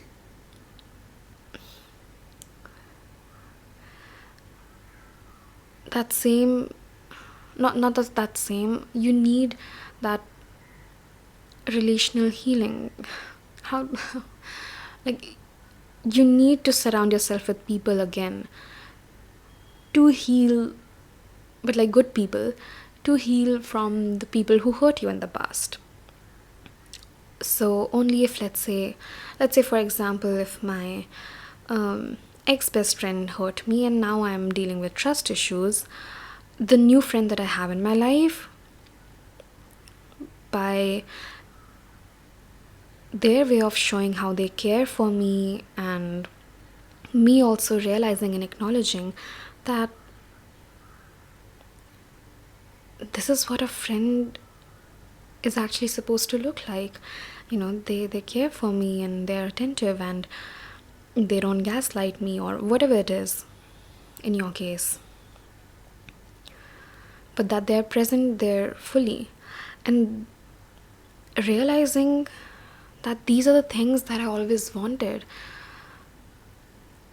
realizing that this person never makes me feel like I have to be at the edge of my seat,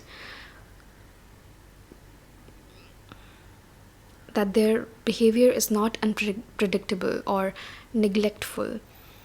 And that knowing, that feeling that you get with the new person, then that is what brings you that healing for yourself, the part of you that had trust issues. So I'm sorry this is getting a little longer, but this is basically what it is, why relational trauma is a thing, and the need for having much better relationships in life is also important, because ultimately, being social beings and a species which is interdependent and interconnected with each other, you cannot completely heal from your wounds without experiencing new and better connections in life. And all of these connections are obviously teaching you so many things. So I don't know how I went from spend time with animals to this whole lecture, but I don't know, just go to a dog cafe or a cat cafe maybe. Or if you're in Japan, go to the Nara Park or visit the deers. They're so cute. But anyways, spend time with more beings. And animals are like the safest beings to heal from relational trauma, because of their high vibrational energy regarding unconditional presence and love for you, that you'll feel the most safest with them. They are the best medicine when it comes to healing from relational trauma, if you're not able to find actual humans around you. Anyways, for Time to create. Archangel Jophiel. Once you receive this healing in the physical body, I feel for your mind to be able to rewire it, to be able to remake. I don't know why I said remake. Like, there was this reel I saw yesterday where there was this. I don't know what's it called, but like, there are these. I don't know how to say it. Like, scrapbook paper ASMR thingy. Like some artist who was I don't know what's it called, okay, but basically in that particular art thingy in that reel, what they did was they had Van Gogh, the painter, in that particular reel, and because it was all made of paper, they rewired his brain by opening up the brain, and whatever self-limiting beliefs were there, they kind of erased them and wrote down new beliefs and restitched the brain and then gave him medicines regarding self-trust, self-worth, boosting his confidence in everything, and showing him that don't cry, everyone is the whole world is looking at your paintings. And I mean, anyways, that was the reason why I brought it up is because it's like that in-depth cleaning your brain requires. How you're going to do that? Time to create. Time to stop consuming and start creating. And this is not for like social media related. I don't even think you're that much into social media, but the consuming over here is this negative spiral of thoughts, the consumption of letting your thoughts take over you, letting your fears, your anxiety take over you. The only way you can, not the only way, let's not make it restrictive, but one of the most powerful ways you can address this is by creating. Verbalize it, express it out. Call upon Archangel Jophiel to like help you to transform whatever it is that you're holding in your brain into some sort of creation. With the brawler we did, because it's part of the troupe, the suit of troupe, even if you don't consider yourself as someone who's artistic and creative, you can use one of those modalities to express yourself, to how you're feeling. Even just taking, a random sheet of paper and just scribbling on it. Whatever is coming, even just drawing circles and scribbling and letting out all the feeling through that scribble. And if you want to include a small witchy tip, you can then burn that paper and feel all of that anxiety just releasing and burning away into the ether and surrendering to Mother Earth. Throw away the ashes by surrendering it to Mother Earth, into the soil, because soil is high vibrational in frequency, so it's going to neutralize all the lower vibrational frequencies of the feelings that you scribbled out. Anyways, I'm also going to read for Archangel Jophiel because these cards are like just so amazing. And the book is, well, obviously. Where are you, Jophiel? My savior. Oh, wait. Yeah. Find a creative way to express who you are in the world. Nurture your sacred masculine light. Archangel Jophiel, whose name reflects divine beauty, serves on the yellow and gold ray of illumination, beauty and wisdom with his counterpart, Archaea clarity. Jophiel, also known as Zophiel, teaches us the balance of finding our own way in the world while expressing authentically our thoughts and emotions. He's guiding you to let your inner artist come out and play, whether painting, crafting, cooking, and working on your personal goals. Jophile's light will help you become your best self. Invite him in and see how your creativity flows freely with unbounded expression and divine spontaneity. Have fun and appreciate the beauty of all your creations. Invite in Archangel Jophile for appreciation of life's everyday miracles and beauty, balancing inner fire, beautifying thoughts, divine masculine connection, expansion of the crown chakra, and understanding situations from source perspective. Reverse card meaning: even when it's cloudy, the sun is there. Trust your inner light, open to the miracles that are coming into your life. Then there's a small meditative practice that you can do, so I'm just going to quickly read that as well. As one supreme angel, Jophile and Clarity represent the angel of the sun and its core, the great central sun. This galactic heart is the higher self of our universe. By going outside every day and consciously connecting with the sun, we not only feel better, but we further our path to enlightenment. The sun beams down the yellow and gold ray that heightens our comprehension of who and what we are, and what our earthly and heavenly purpose is. For the exercise, come facing the sun or imagine the sunlight touching you. Take a few moments to bask in its warming presence. Intend to connect with the great central sun, feeling yourself merge with its cosmic heart. On your next inhale, and upon every one that follows, sense you're breathing the yellow and gold rays through your crown and third eye.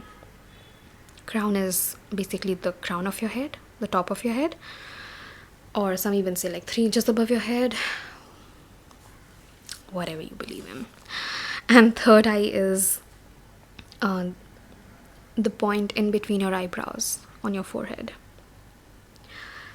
just on the edge of your forehead actually. Okay. Sense you're breathing, sense you are on your next inhale and upon everyone that follows, sense you're breathing the yellow and gold rays through your crown and third eye.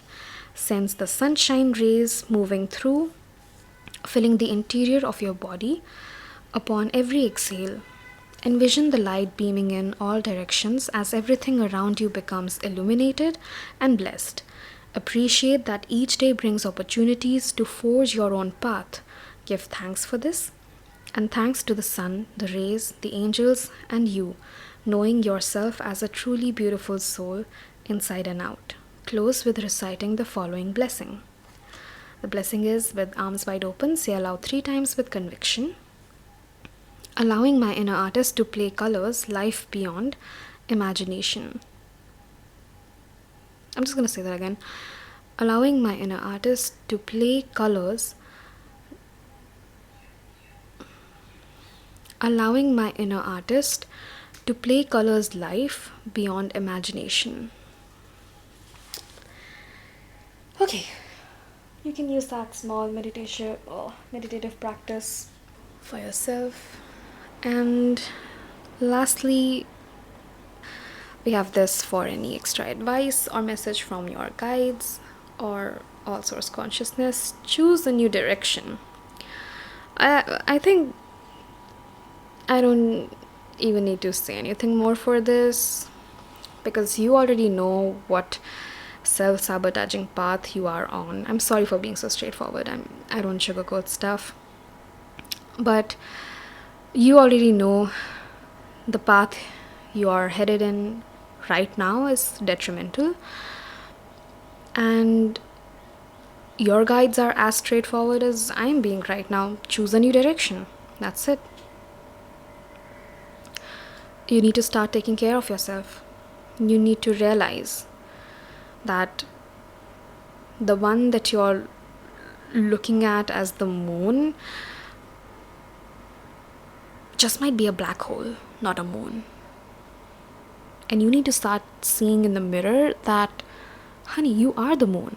You are the moon, okay? Are we clear? Are we like super clear on this? Let's be clear on this, please. Okay, thank you so much, Group 2, for letting me read for you.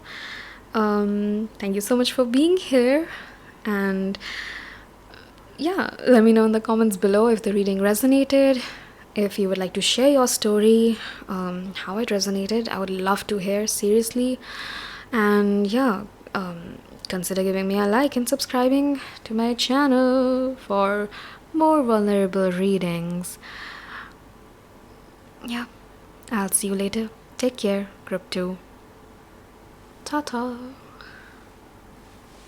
Hello, Group 3. Okay, so if you chose the clear quartz crystal, this will be your reading. So, I feel like I think you got attracted to this clear quartz because maybe some of y'all haven't been able to focus lately, or there's just something you have been very unclear about, maybe in terms of making a decision or taking action towards something. But I feel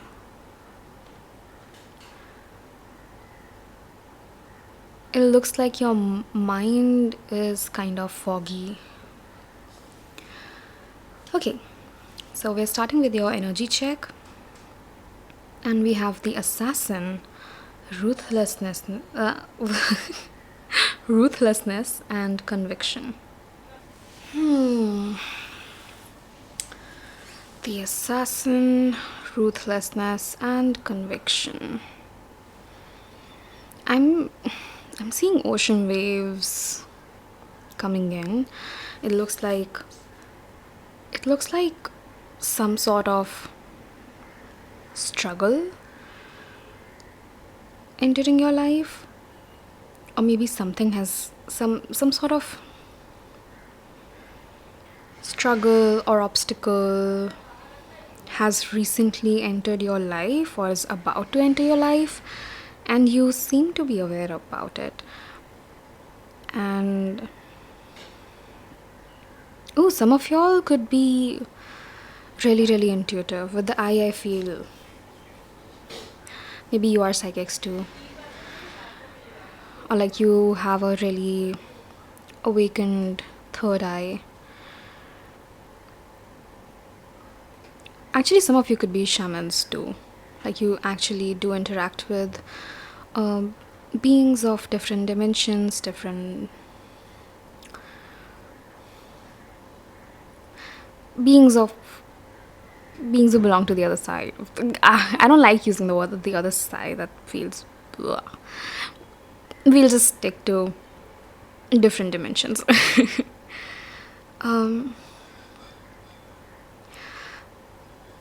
Okay, this is giving me the Tower plus Death card of tarot kind of energy. Like, I'm also seeing the Hierophant. Like, you are going through some major spiritual transformation, and you know it's for your benefit. Like, even this symbol in the particular card that I'm using, it's these elemental symbols have actually been labeled as a different thing altogether. We will also read from the guidebook just in case there is something that you might resonate with. But triangles are also used in association with ascension, and I feel like you are someone who is on an ascension journey right now. And as rewarding as it has been, or it is, or it might be, which you are aware about, the struggle, the kind of pain you're going through is very deep. And you know that this journey is worth it, so you are deliberately, willingly heading into that direction with ruthlessness and conviction. But I feel you might be having, I'm hearing you might be having a difficult time in balancing out how to go about it, because I don't know, I just feel like you can be a lot more gentler with yourself, but it's like you just want to get over with this. So it's like, what is it? What is it that I need to work on? What is it that I need to heal? What am I doing? What needs working? And it's just like, quick, quick, quick, quick. I want to get it over with. But I feel your guides have been delaying things. Yeah, it's like, uh, I don't know how to explain it. I have a few references in mind, but they're not global references. It's like, do you see how all of these weapons or bones or whatever is kind of like feels like it's aimed towards this triangle, the ascension thing that you are trying to achieve? But it's like spirit has said stop, and they're all just, it's like time stopped and they're in their place. That's the kind of visual imagery I'm getting, and it's very interesting. I mean, not for you, I'm sure, but anyways, it feels like there is deliberate divine intervention, because as you may already know, divine intervention is divine protection. So you are being led inwards to be more gentle with yourself, and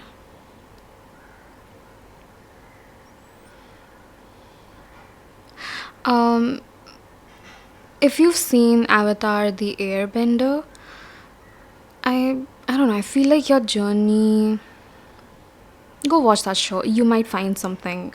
I know there are like tons of episodes. The animated one. But hey, it's fun. Take out time, maybe watch. You might find something that you might resonate with over there, or you might learn something that you're not able to currently see because you're too. It's like your brain has become hollow. Like I can't even think straight anymore. The only thing I know is I need to get this over with and get out of this phase. But your guides are like, no, stop, pause, wait. There is more to this. And this is part of your ascension journey. You need to be more patient with yourself. This is supposed to be an energy check, so I don't know why our guides are giving extra messages. Maybe some of y'all need it, and so we're throwing it out there. Just going with the flow. Okay, let's. So, if this is you, if this resonates, let's move ahead. If you think this is not your group, then go check out some other group.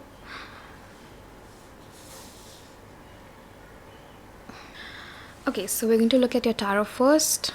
We're going to look at what needs to be cleansed in your physical body, in your mental body, your emotional body,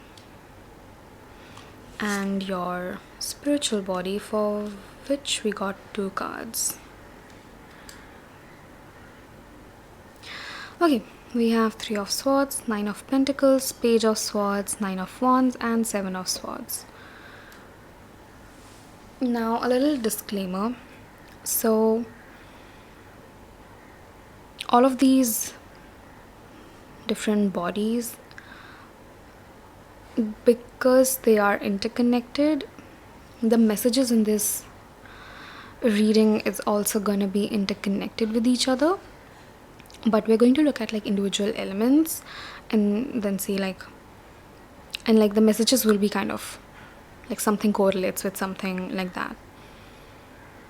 And the why whatever this is that needs to be cleansed is kind of interrelated again with the what needs to be cleansed. Okay, let's start with the physical body. 3 of Swords. Interesting, because Swords is like more of a mental energy. And for your mental body cleansing, we got Nine of Pentacles. And Pentacles is more related to physical, 3D, material related stuff. And then for your emotions, we got Page of Swords. Again, Swords energy, which is more related to your.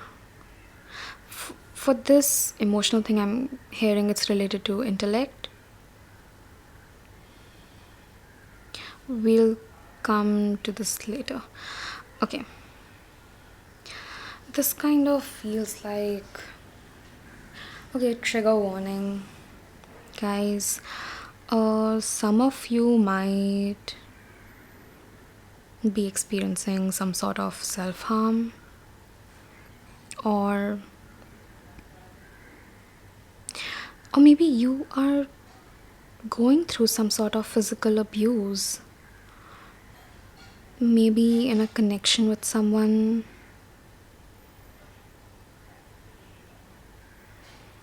or maybe you're being gaslighted by someone. So the messages are very varied, okay? I mean, obviously it's a general reading, so take whatever resonates, leave whatever does not, whatever is not your message. But I feel like you are going through some sort of, your physical body is going through some sort of torture which needs to be cleansed out of your life. This could be physical self-harm, or maybe someone else hurting you. Maybe you're stuck in a toxic relationship and it's taking a toll on your body. Oh my god. I mean, is there domestic violence involved? That could also be a possibility for some of you. I'm so sorry, group 3. This is the first time I'm reading a very, very intense energies. I don't know if any words of comfort would help you. I don't think they will.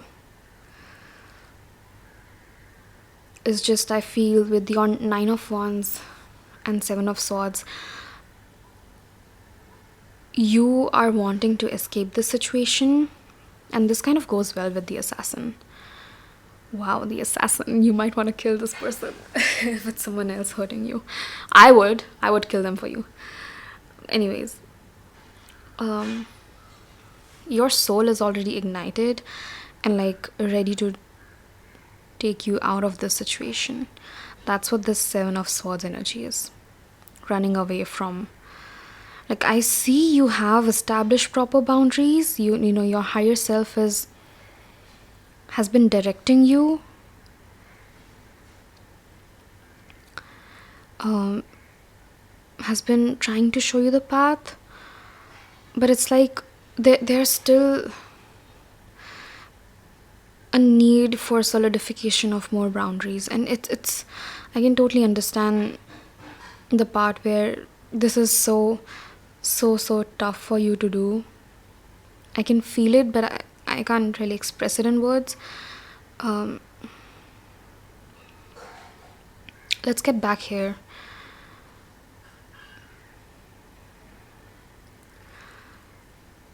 I feel some of you might be willingly stuck in this situation because you don't want to end up alone, or you don't want to get hurt, or you feel it's like some of y'all are in denial that this thing could be toxic in nature. It's like there are red flags everywhere. Every sign or synchronicity that you've been seeing is exactly what your guides have been trying to communicate with you. That it's a red flag. It's a red flag. Leave. Don't follow through with this. But it's like you have been purposely ignoring because of the possibility that, no, what if this is it? What if this might be it?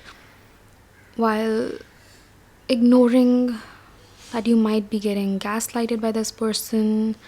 That's a word that keeps repeating in my head. Or that you're being terribly neglected by this person.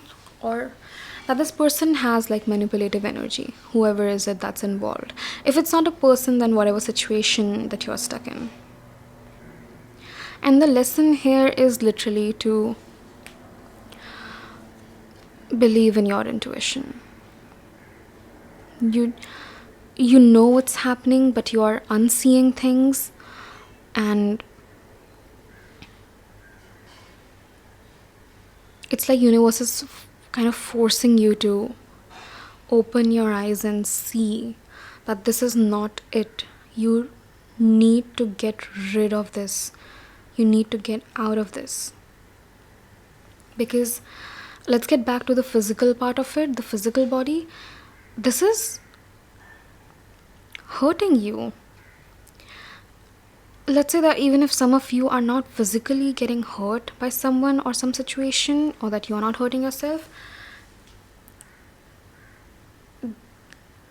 whatever mental torture that you're going through, that is causing some sort of chronic pain, maybe in your chest, in your throat. Maybe you get tight lumps in your throat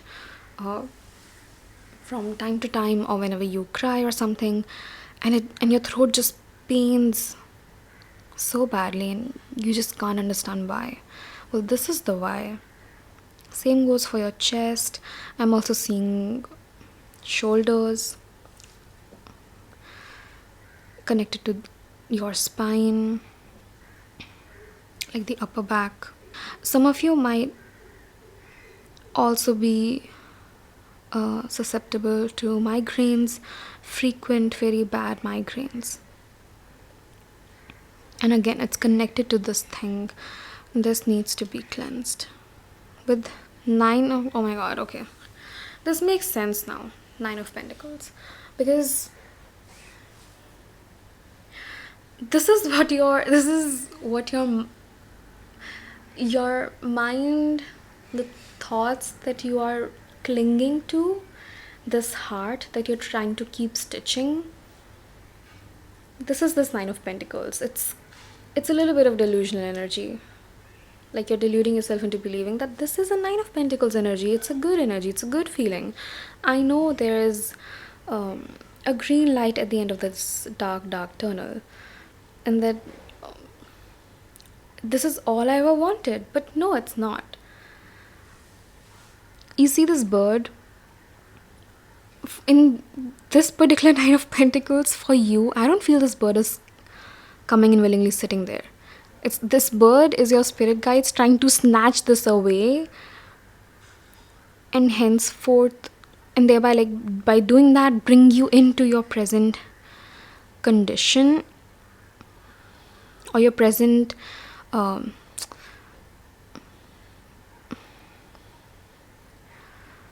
basically your present state of being, and to show you that, baby, this is not 9 of Pentacles. This is not even 1 pentacle. This is nothing. This is just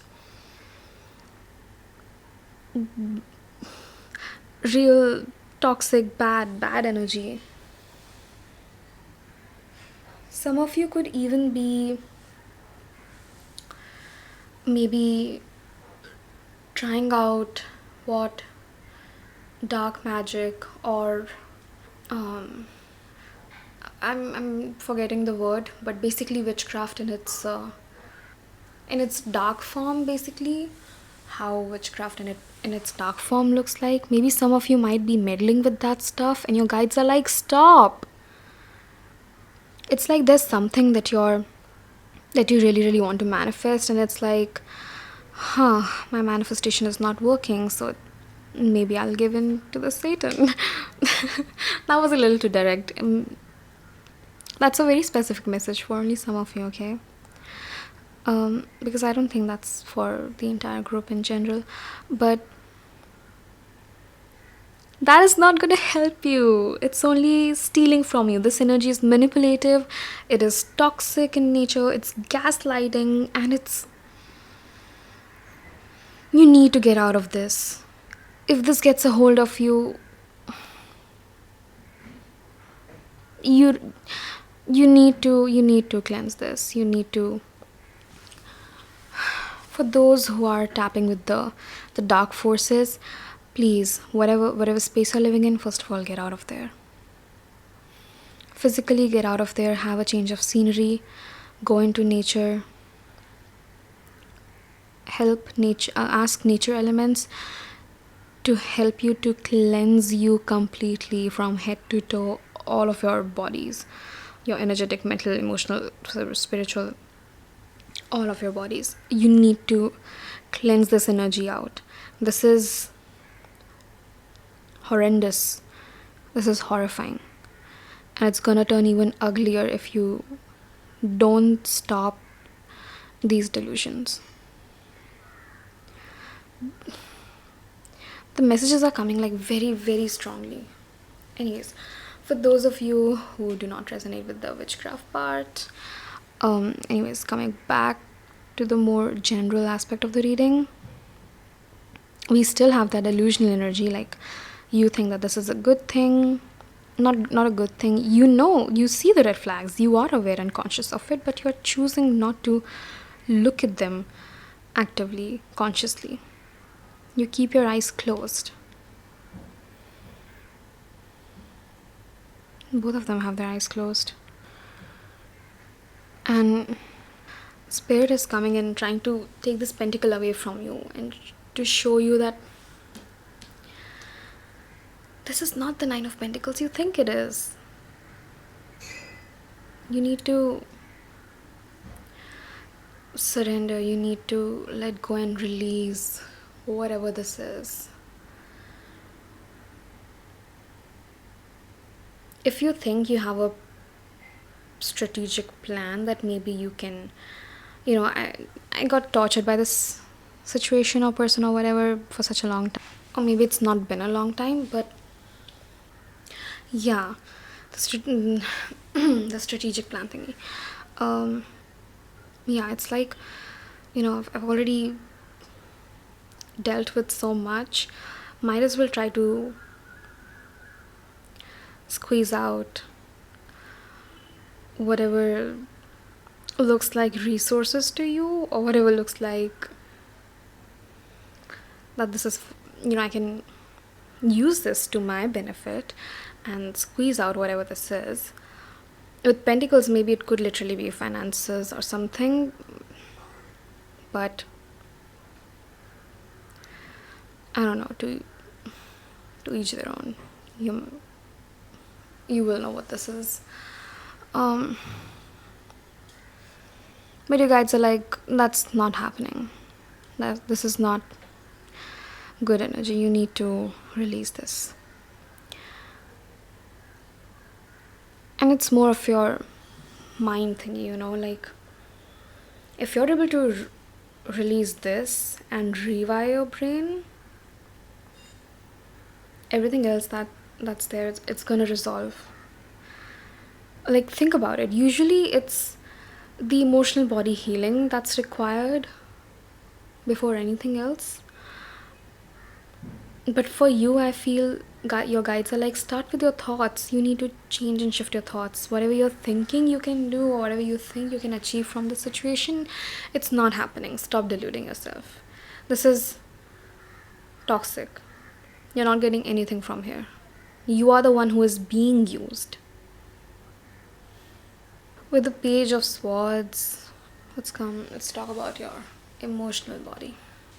I feel like your emotional body is like barely holding it together.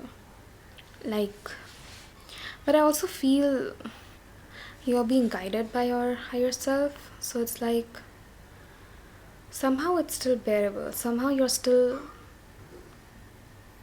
making through things emotionally. You're somehow being able to walk through things, walk through life. Could also be maybe, your defense mechanisms are kicking up. Like, look at her, how she is totally unbothered by whatever's happening around her. All her focus is on is that book that she's reading.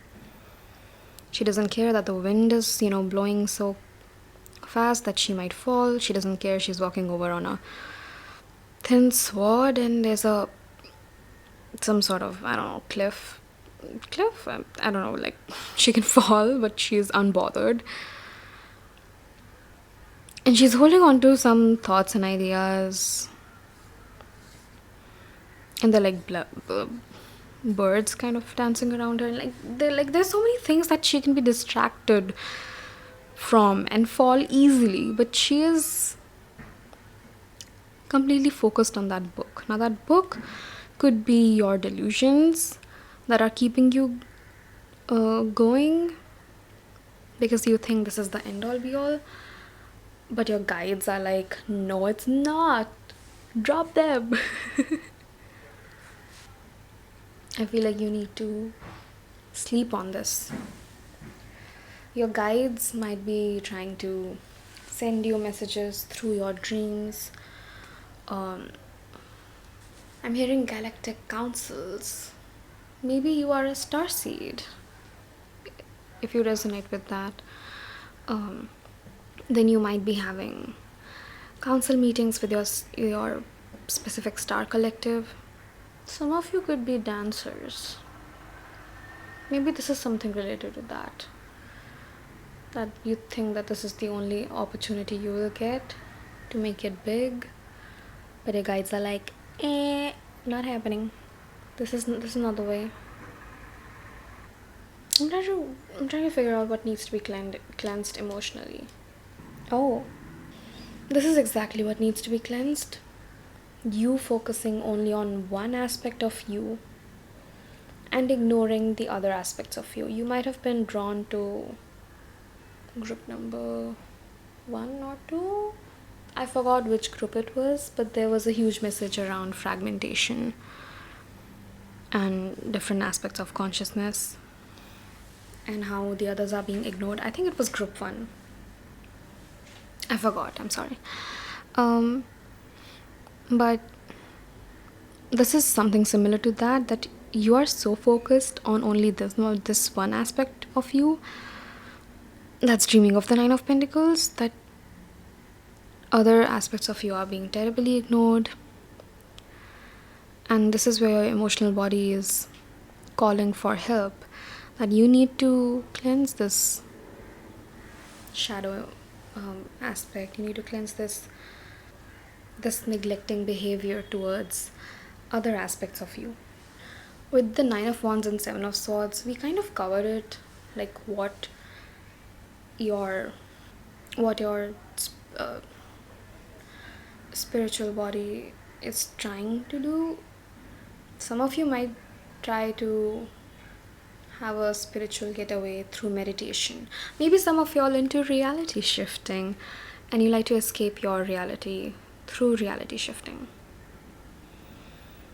But your guides are like, that's a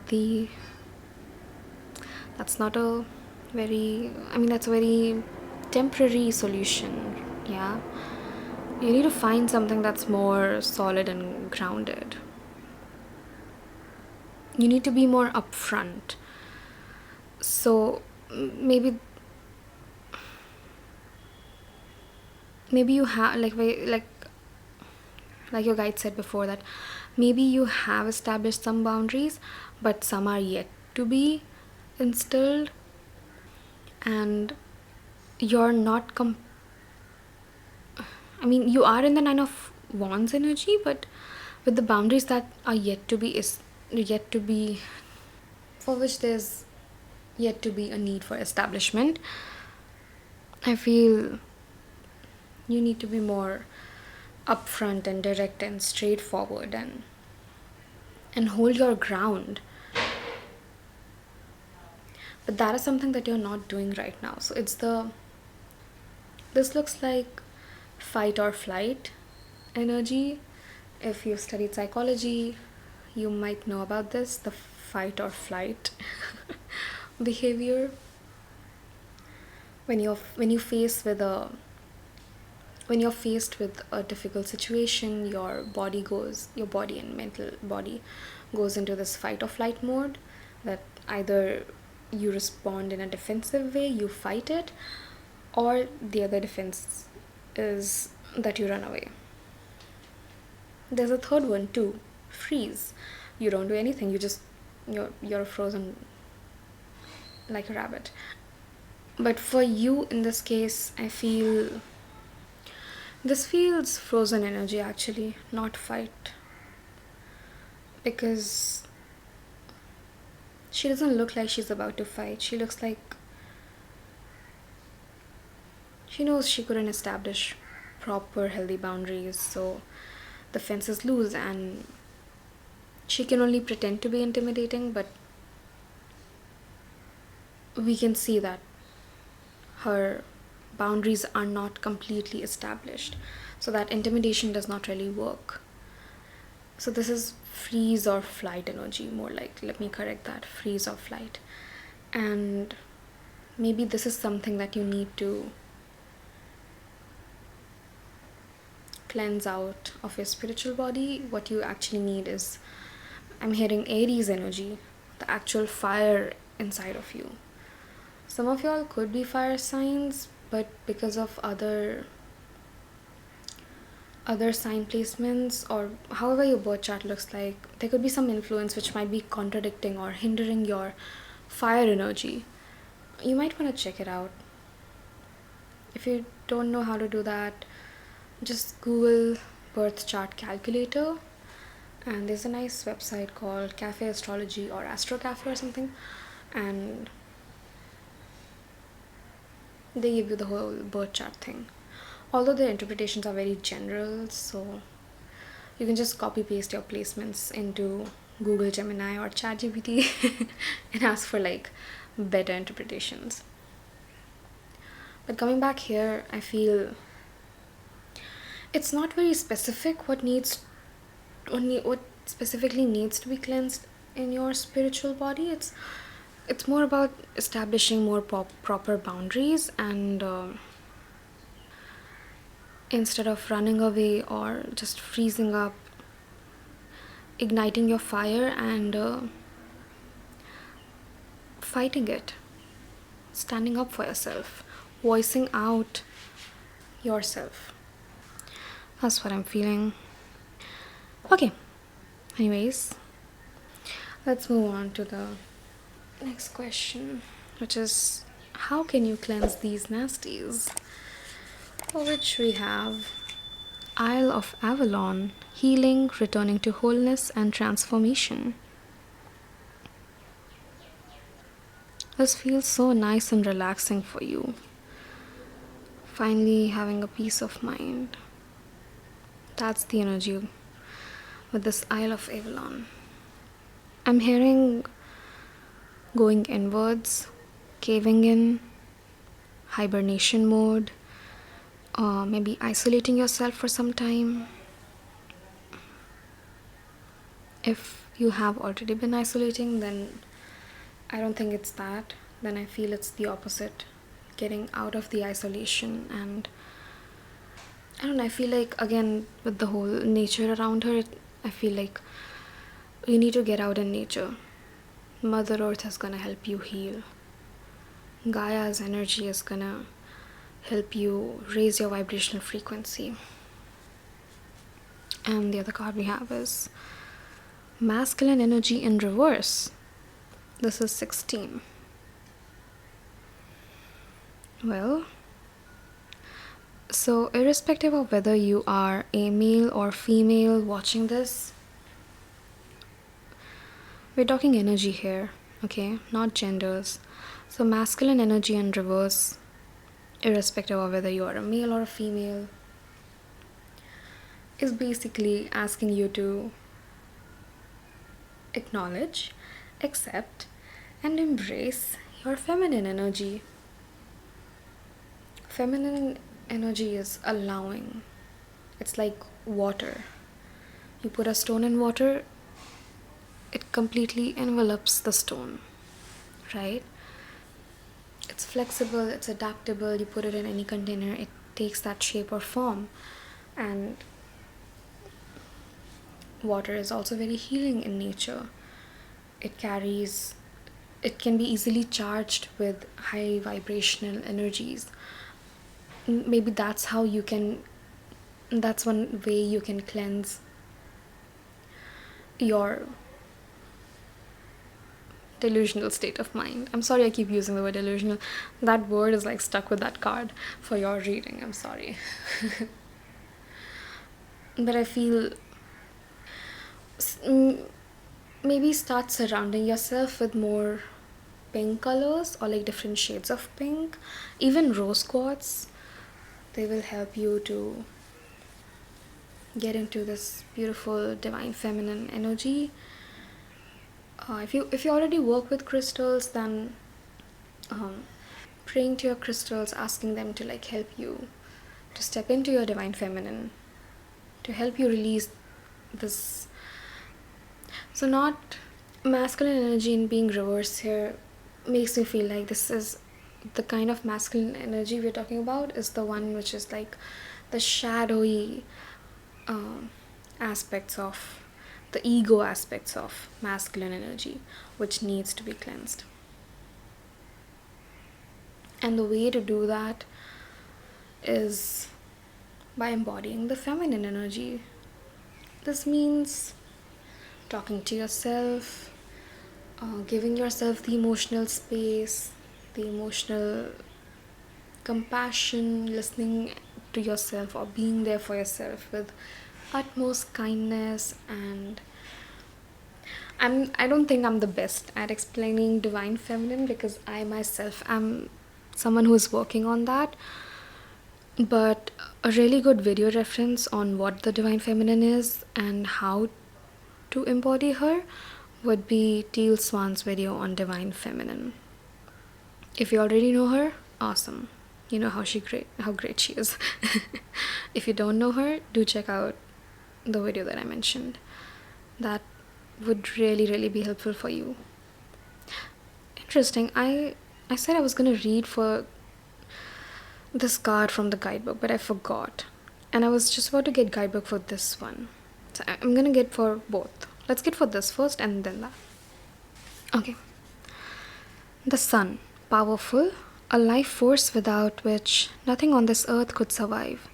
The masculine energy is one of action, doing, creating, forcing. In nature, it is balanced out with feminine energy. When we find ourselves embodying this energy, we get things done.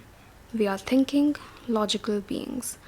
If we reside here too staunchly, we do not have any room for the opposite energy to come in. Being able to effortlessly flow from one to the other, masculine to feminine, is the pinnacle of being in the flow energetically. Sometimes in love relationships, the energy turns topsy-turvy, and we end up residing in an energy that doesn't meet our highest need. This is hard to break out of due to fear. The fear of, if I don't do it, it won't get done. Realize that two people make up a relationship, and in an evolved one, the relationship itself develops its own energetic balance, a perfect combination of yin and yang, masculine and feminine. If there is a void in one area, an imbalance will develop, and as is the nature of things, unconsciously, we will try to balance out. Being aware is a perfect first step. Alternately, this card signifies a very important man in your life. The reversal, it doesn't have any specific reversal meaning, but it was kind of incorporated in that, the whole divine feminine thing coming into balance and all. Let's read for the assassin. So the assassin is part of the court, the symbol. The suit is the court. Anyways, 26. The streets are deathly silent, and even the moon has hidden itself from the view. The shadows are dark, deep, and hungry.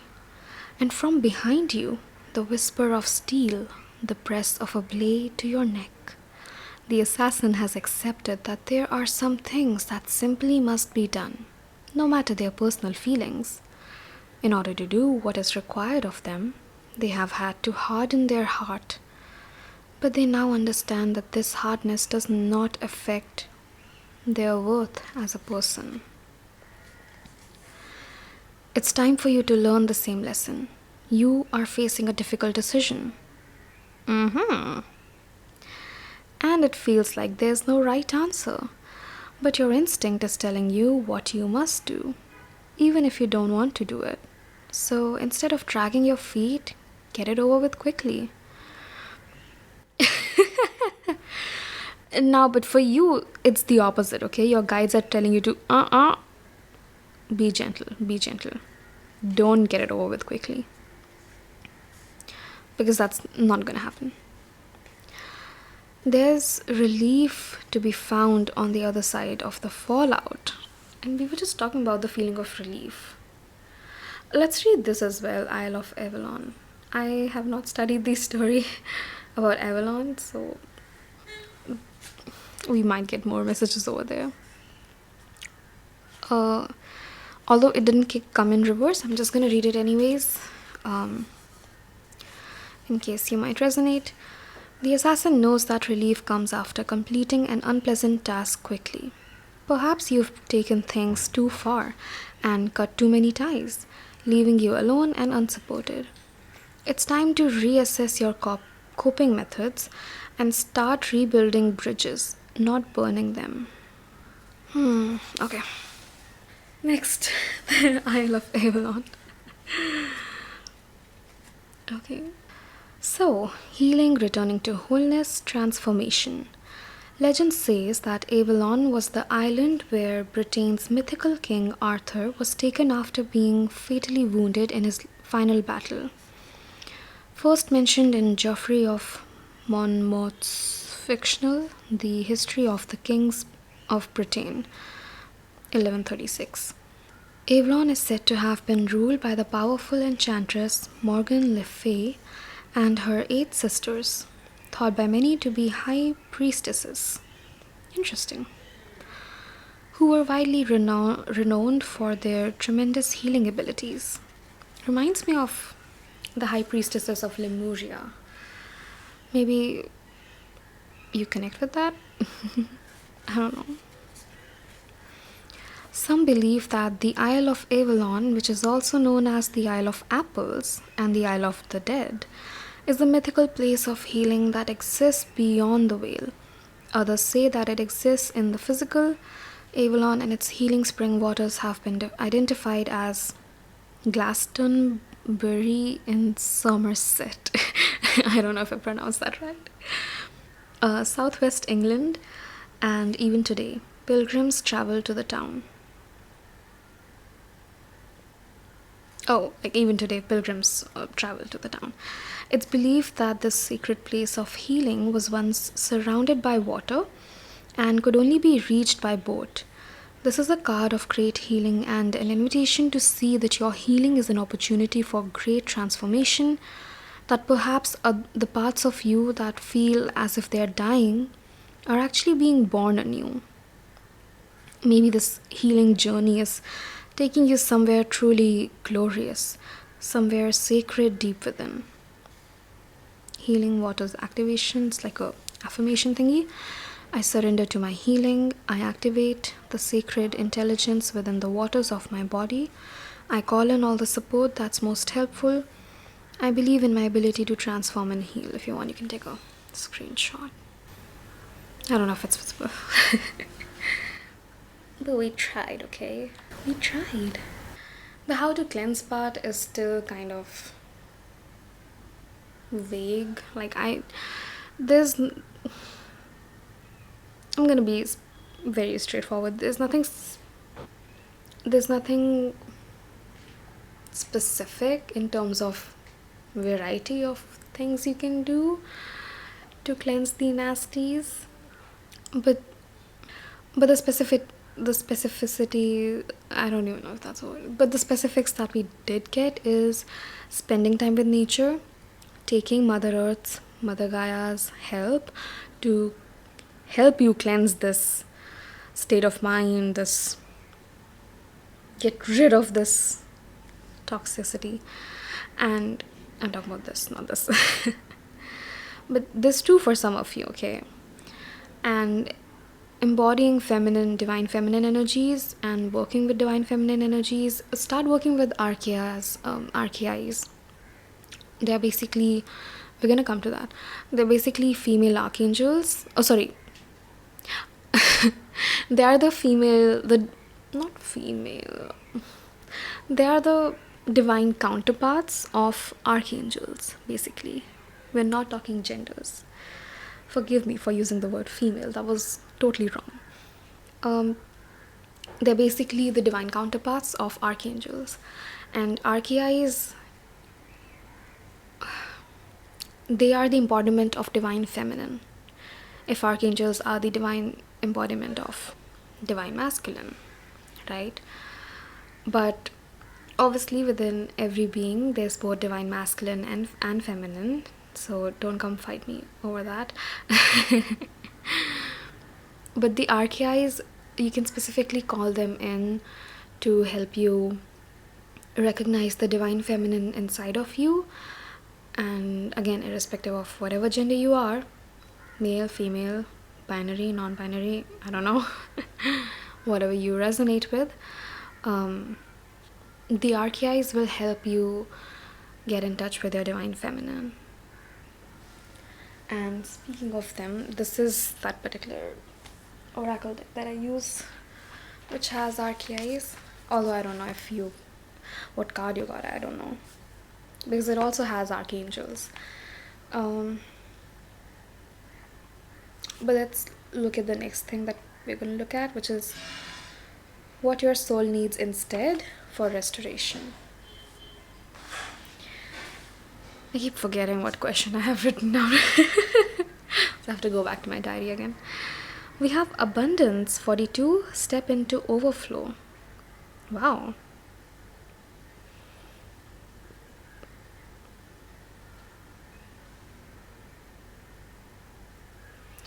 I'm getting seesaw. I feel like for your soul, this is a very specific message, but maybe for some of you, for your soul, your inner child, state of abundance is playground. Maybe seesaw or different swings or rides. I don't know. Park, basically.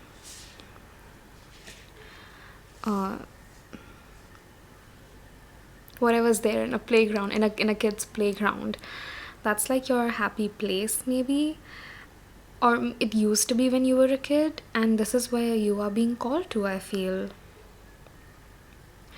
Or maybe the adult you would enjoy more of the adult rides, like roller coasters or something, amusement parks. Even kids enjoy that, but like the adult rides are for adults. So anyways, I feel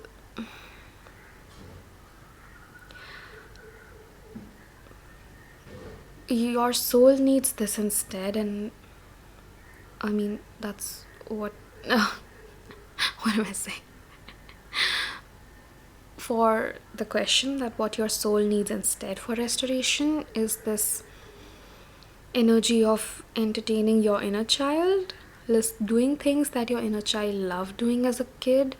So irrespective of whether you resonate with the whole park thing, amusement park thing or not, it's basically giving me the vibes that you need to start doing things that your inner child loved doing, that you loved doing as a kid, basically, and start doing them again. And also, it takes me back to the whole nature thing.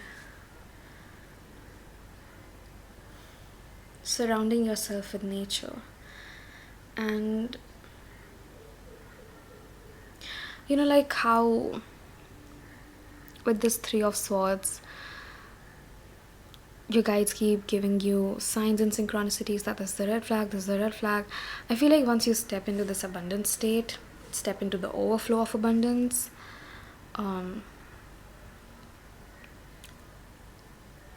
then the signs and synchronicities that you will receive will be for nothing but joy, happiness, and abundance. The treasure at the end of the rainbow. But this is not the hopeful dream that, oh, I'm now never gonna reach the end of the rainbow. If you don't know what that reference is, it's like a mythical story or saying that whenever there's a rainbow, if you're able to reach the end of that rainbow, wherever that rainbow is ending, that's where you will find treasure.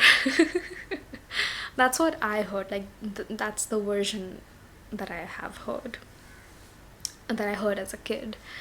And I did once try to chase the rainbow's end. It was so fun. Anyways, coming back to this, but because you never actually reach the end of the rainbow, it's like it's considered to be like a wishful thinking or dreaming or something. But for you, I feel like the treasure will be just experiencing these rainbows, coming out of this, and just being in this. This looks like that healing waterfall, the healing waters of what we read about here. Was it a fountain? I think it was a fountain, although this is more of a waterfall. But I feel just being in the presence of, just being with nature, surrounding yourself with nature, is gonna bring you into this abundant overflow state, and this is your treasure, and this is your restoration. The high vibrational frequency that nature has to offer you, that's what's gonna bring you the restoration your soul needs instead. And oh my god, look at that. For your other card, for what you need for restoration instead, we have flow like water, and it's 24. Oh, do you see that synchronicity? This is the rainbow we're talking about. 42, 24. The numbers, they switch.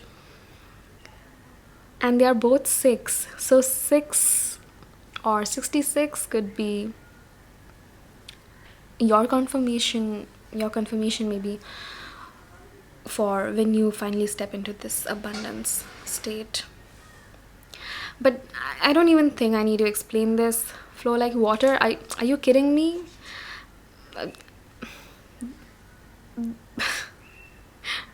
Sometimes I feel things and I'm just not able to like verbalize it out, and it frustrates me. The way the card just fell on top of here, the masculine energy in reverse, and this, and also like the 3 of swords, sort of. I feel like water is the best medicine for you to get you into your divine feminine energy.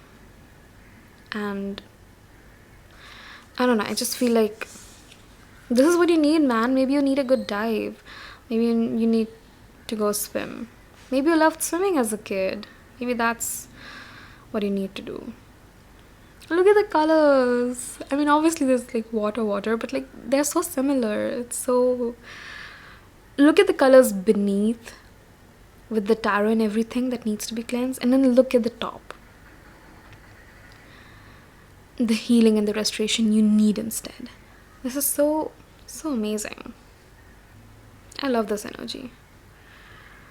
Like, as disgusted I was with this 3 of swords, the kind of torture you were going through, and whoever the hell it was who was putting you through it, this is complete opposite of that. Like, you are thriving in this energy. And I'm so excited to see you come out of this and get into this flow state, flow like water. Really, really, really start working with water energy. It's going to be so beneficial for you. You have no idea how beautifully your life is going to transform. And then finally, for some extra messages from your guides, we have go. The time is right.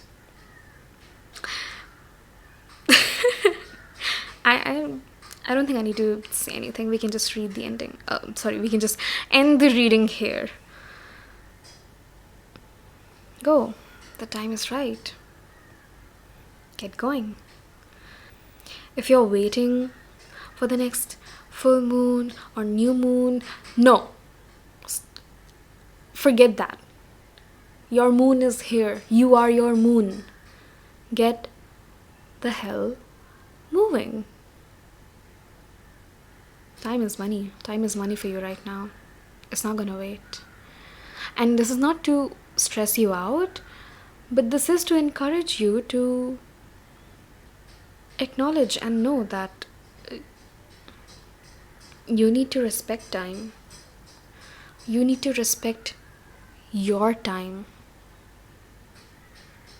Do you understand what I'm saying?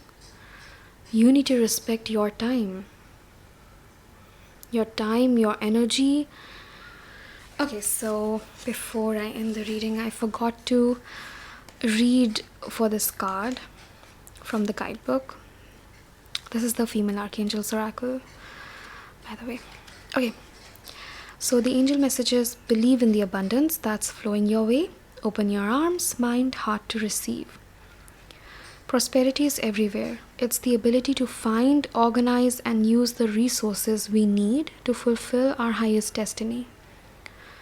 From an angelic perspective, prosperity begins within.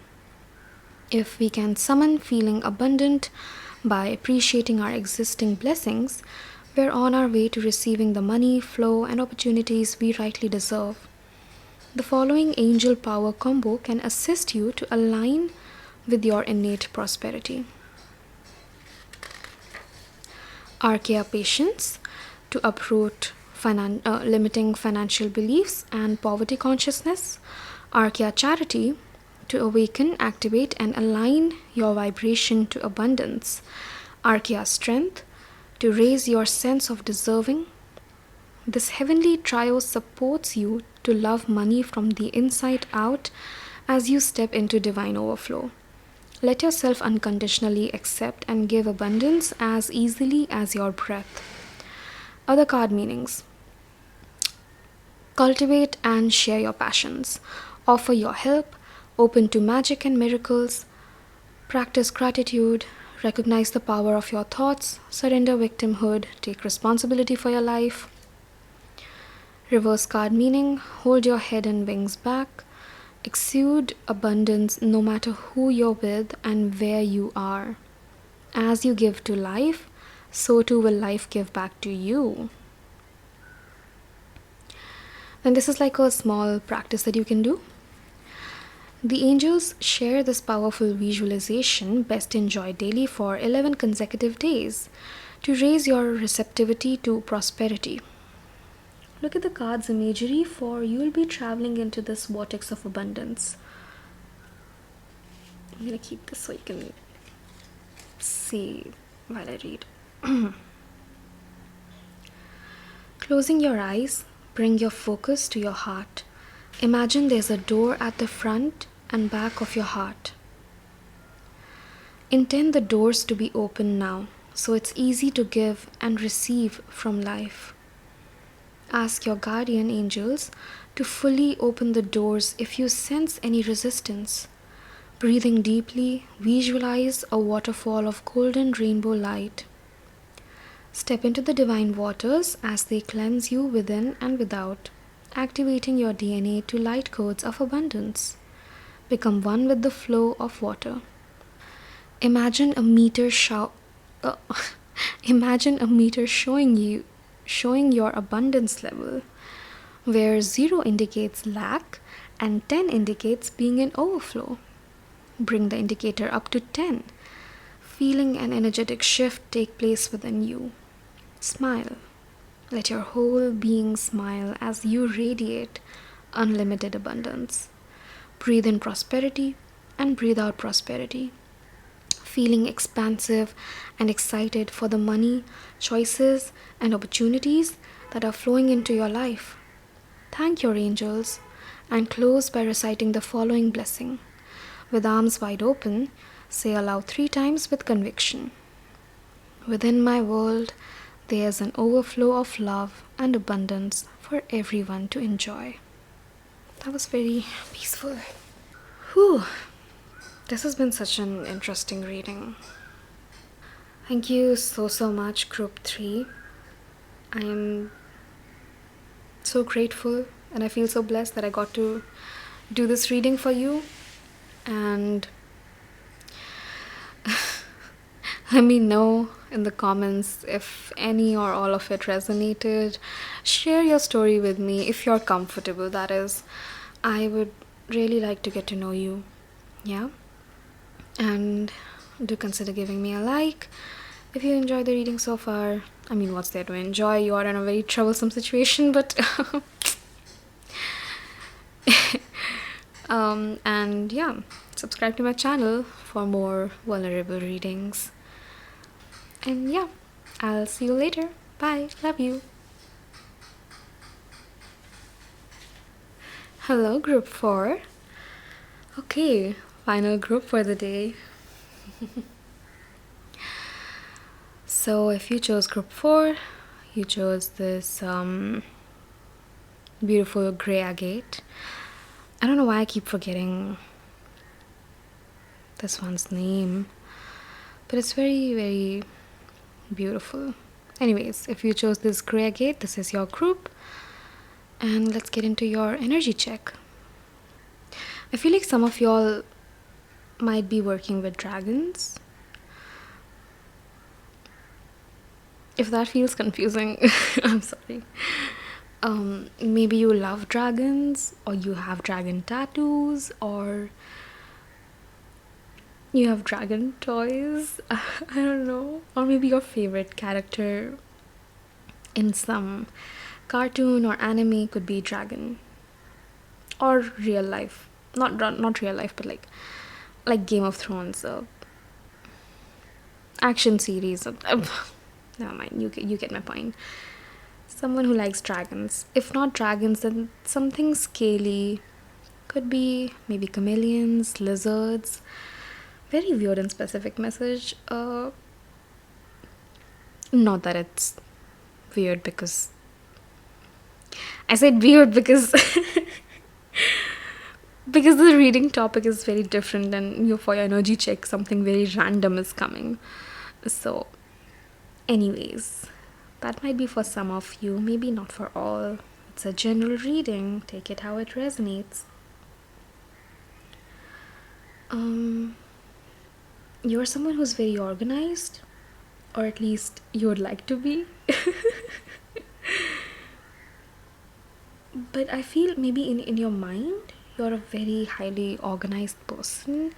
You might even have perfectionist tendencies, and your partners complain about you in your relationship a lot. Anyways, that was very specific for someone. This is just to see if this is your group or not, okay? So if whatever is coming is resonating, then you know that this is your group. It's not connected to the reading itself. I mean, this will be, because for the rest of the groups it was connected actually. With the crystal it can be different, because my crystals are also kind of funky in nature. They're very cute, but they have a very interesting personalities. Anyways, we have the poet. Wow. If you are a literal poet or a songwriter, maybe, I don't know, would like to hear something from you, do let me know in the comments. Something recently you have written or something, I don't know. Would love to read, if you don't mind sharing. Okay, we have, for the poet, we have relationships and vulnerability. And the poet comes in the suit of coat, if I'm not wrong.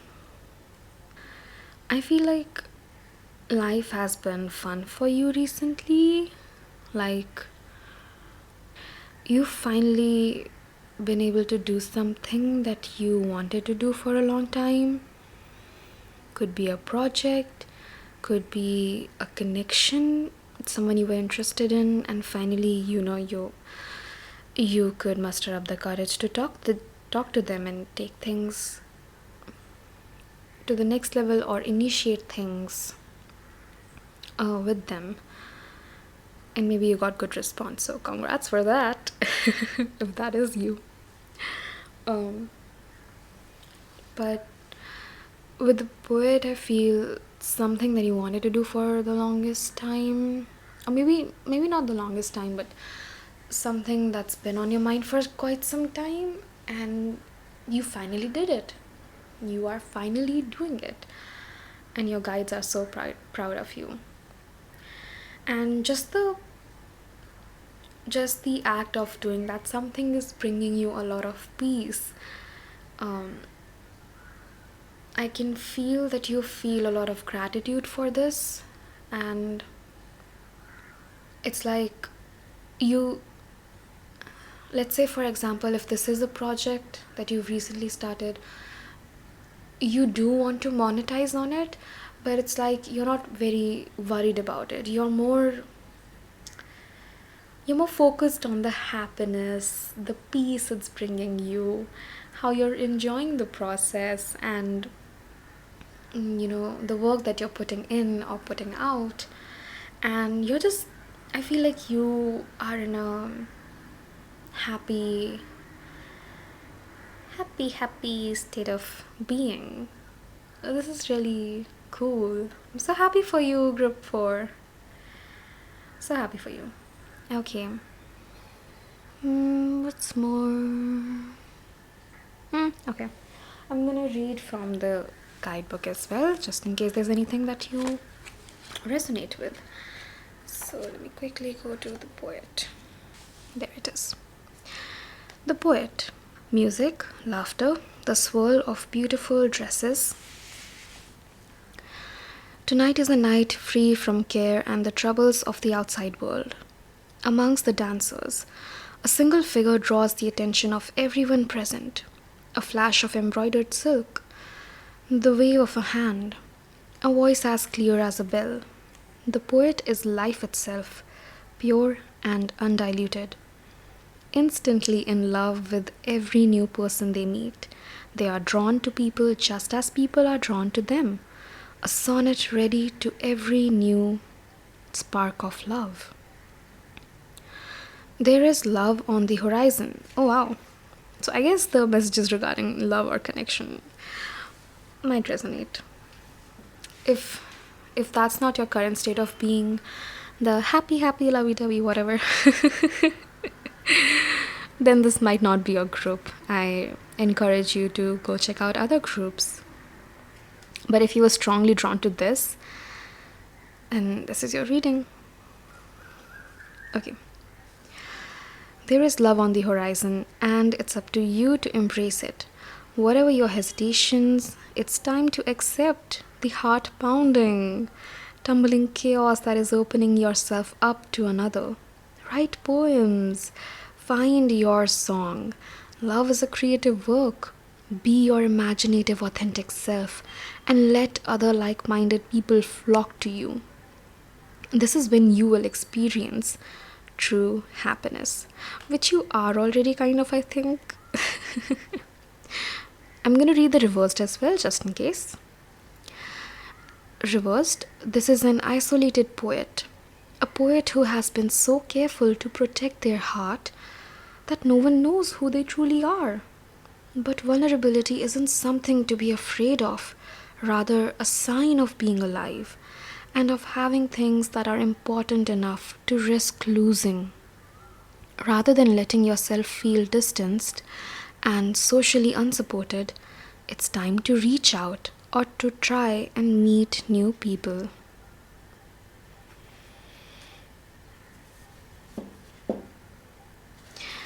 Group 4. I like your energy. Okay, I wasn't gonna share this because it makes me feel vulnerable on a social platform, but when I was shuffling your cards, I felt like if I were to do a pick a card for my own reading, this would be the group I think I would be drawn to. I feel kind of exposed, but I guess all of us are exposing ourselves with these readings. I'm getting jittery. I feel like this could be your energy, the jitteriness, the excitedness, feeling a little, I don't know, like Gemini energy, kind of here, kind of there.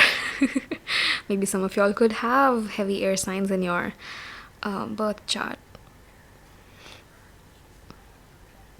or like prominent air sign placements.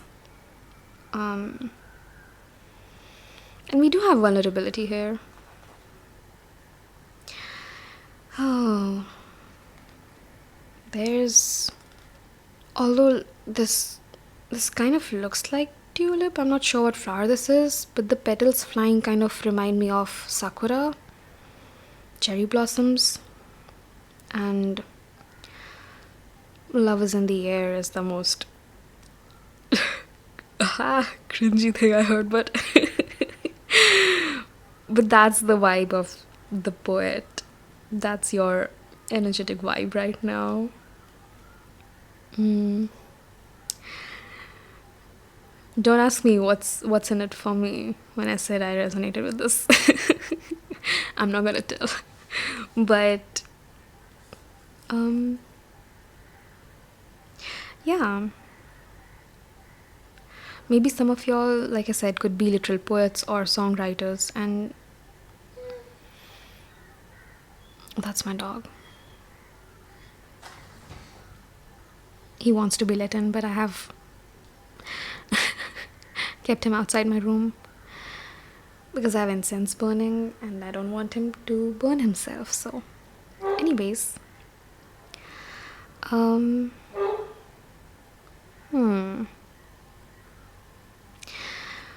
because of his barking, the imagery I got was wolf howling at night in front of the full moon, and there are like so many poetic stuff around that.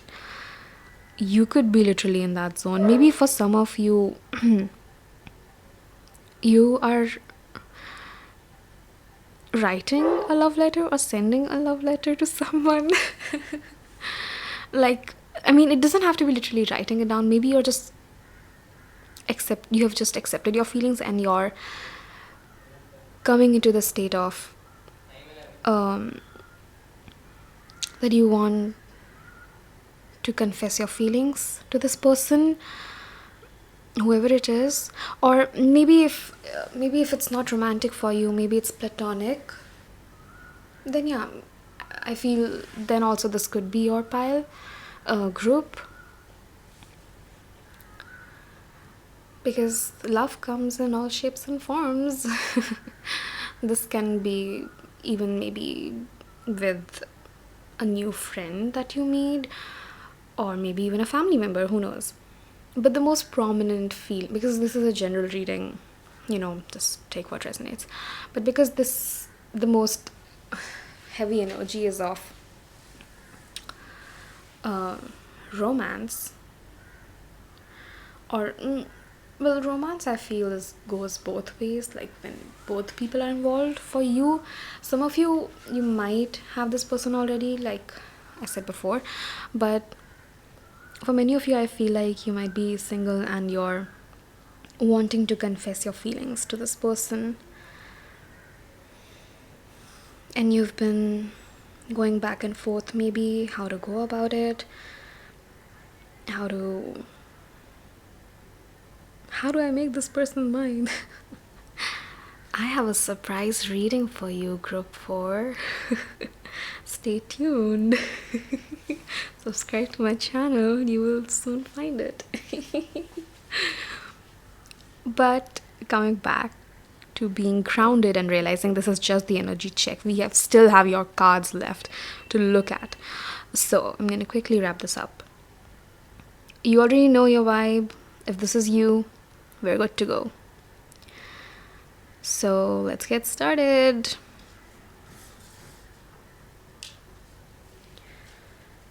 Okay, we are first going to look at your tarot cards, which is what needs to be cleansed in your physical body, in your mental body, your emotional body, and your spiritual body. Interesting. 6 of Pentacles, 8 of Pentacles, King of Pentacles, and the Empress. Lot of pentacle energy. With the 6 of Pentacles, I feel, actually with the entire energy as whole, I feel you have been kind of impatient. You want things to move super fast, and I feel it could be connected to this. But because we also have Pentacle, this could also be related to the project thing you were talking about, the thing you really wanted to do and now you're finally doing it, and you really want to maybe grow on it, monetize on it, but Spirit is like asking you to slow down. The journey ahead is like you've just begun. You've literally just started. Slow down, you crazy child. I forgot the lyrics. But we know that song. What's that song? Vienna waits for you. I had to play the entire song in my head to finally reach that line. Vienna waits for you. That is the song title, right? I forgot. But you know what's just kind of pulling you into, like, slow down. Don't worry, it's all coming. Whatever it is that you're manifesting, it's on its way. It's already there. Okay, you're gradually coming into alignment with that. Okay, now before we continue, disclaimer. So although we have like 4 different cards for like 4 different bodies, physical, mental, emotional, spiritual, ultimately they're all interconnected, and so the messages that are going to come are also going to be interconnected and interrelated with each other. And yeah, but we're going to try to find and look at individual elements as well. But ultimately, again, like I said, they are interconnected, so the messages are gonna be kind of like a whole, not just in bits and pieces and parts, but it's gonna be whole, especially for your group. For the others, I was still able to read individually, but I think for you it's gonna be a little different. We're gonna look at them together. And the why part of like why you need to cleanse this is also gonna be incorporated in the what needs to be cleansed. Okay, so let's get into it. 6 of Pentacles. What your physical body needs cleansed, to be cleansed of. We're looking at proper energy transaction here with the 6 of Pentacles. Proper boundaries with give and take. Literally in real life it could look like, this is 18 plus, okay? If you're not 18 plus, get out. Sorry. When you turn 18, you're most welcome. Okay. What was that? Yeah. Sorry, I'm so sorry if that was so loud. Anyways, 6 of Pentacles. Yeah. In real life, literally this could be if you're sexually involved with someone. It's like you have been in the giving energy and the other person has just been receiving, and you need to develop more proper boundaries over there. the give and take needs to be equal. But I don't think this is applicable for all of you who are watching group 4.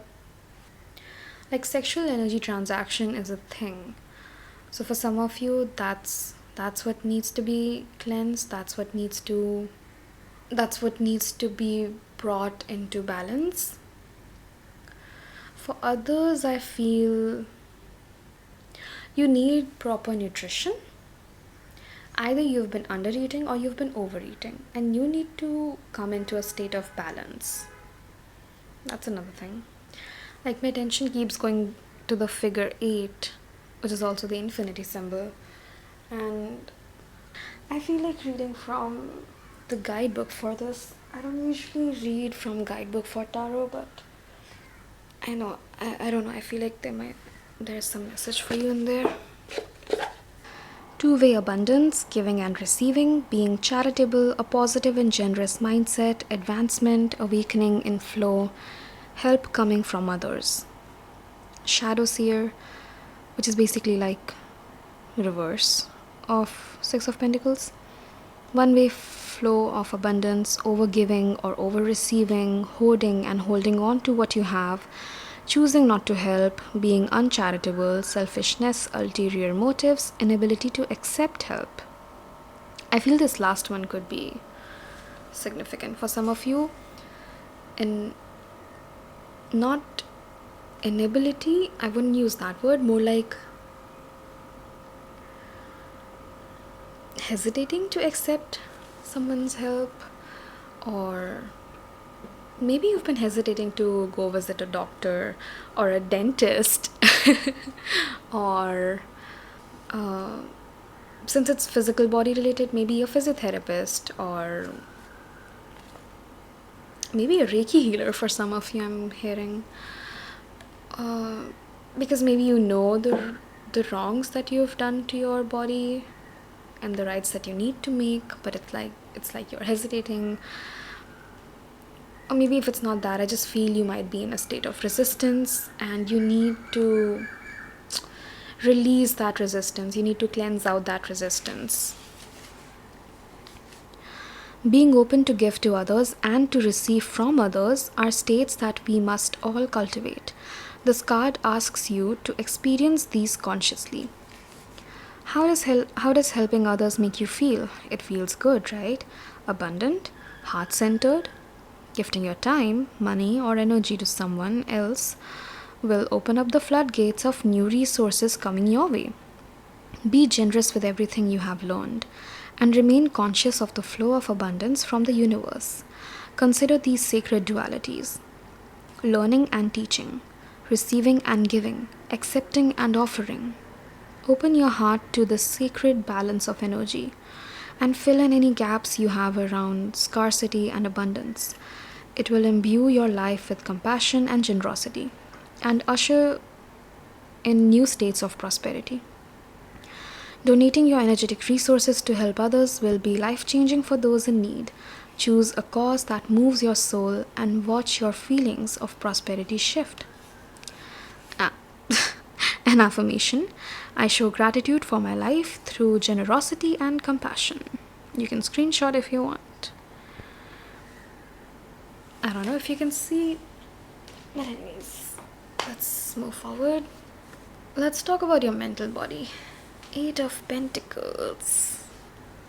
It's like the word hoarding came for 6 of Pentacles, but with 8 of Pentacles, I feel you have been holding on to some sort of knowledge or information or some thinking pattern that is not serving you for your highest good. And you are the one who knows best what that thinking pattern is, what that loop of negativity is. Whatever it is that you're overthinking, overanalyzing, overstressing about, over-worrying about, it's not worth it. It's not worth it, man. Your guides are like, you need to relax. You need to sit back and relax. Stop holding on to those thoughts. your mental body needs rest. You do need some chakra healing, that's for sure. The colors are just like in rest of the groups, the colors were different and like connected to their reading. But for your reading, I feel like the colors are very chakra based, and the energy vortexes in your being, your chakra system, they need to be balanced, they need to be activated. I'm hearing start working with Archangel Metatron.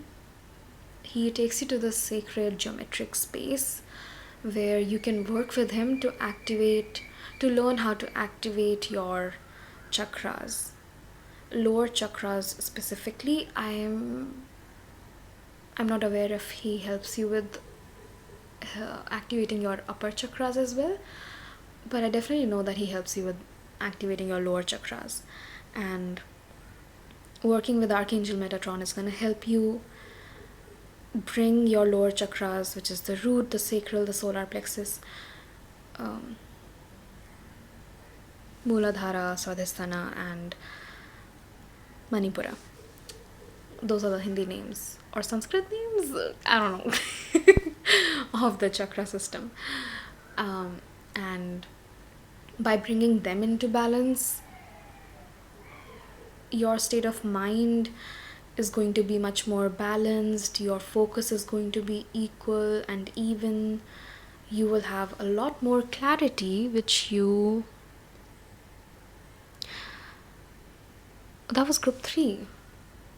Maybe some of you might have been attracted to group 3 just because of the clear quartz, because the crystal read for group number 3, the reading is completely different from yours, by the way, but just the crystal was regarding not being clear about stuff.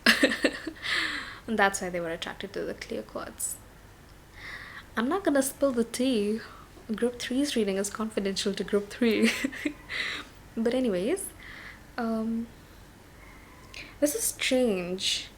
I keep twirling my hair in a very weird way. You cannot see it. I am doing it as I'm speaking, and I don't do something like this. And I feel you are super nervous about something,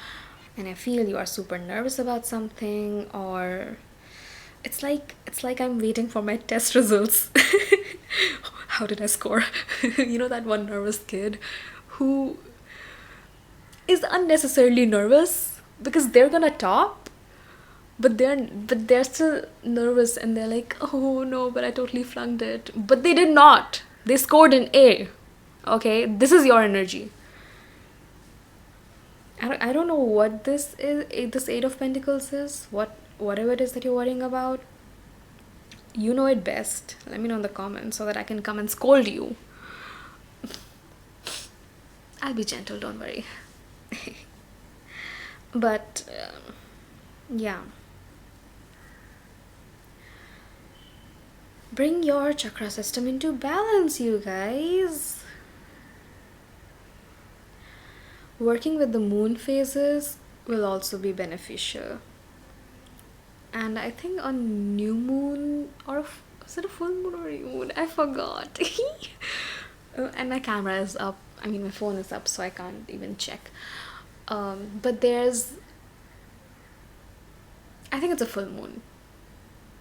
Could be a new. That is so 50-50. I forgot what moon it is, but it's there on the 28th or 29th of June. This is 2026. I mean, you can see the date probably.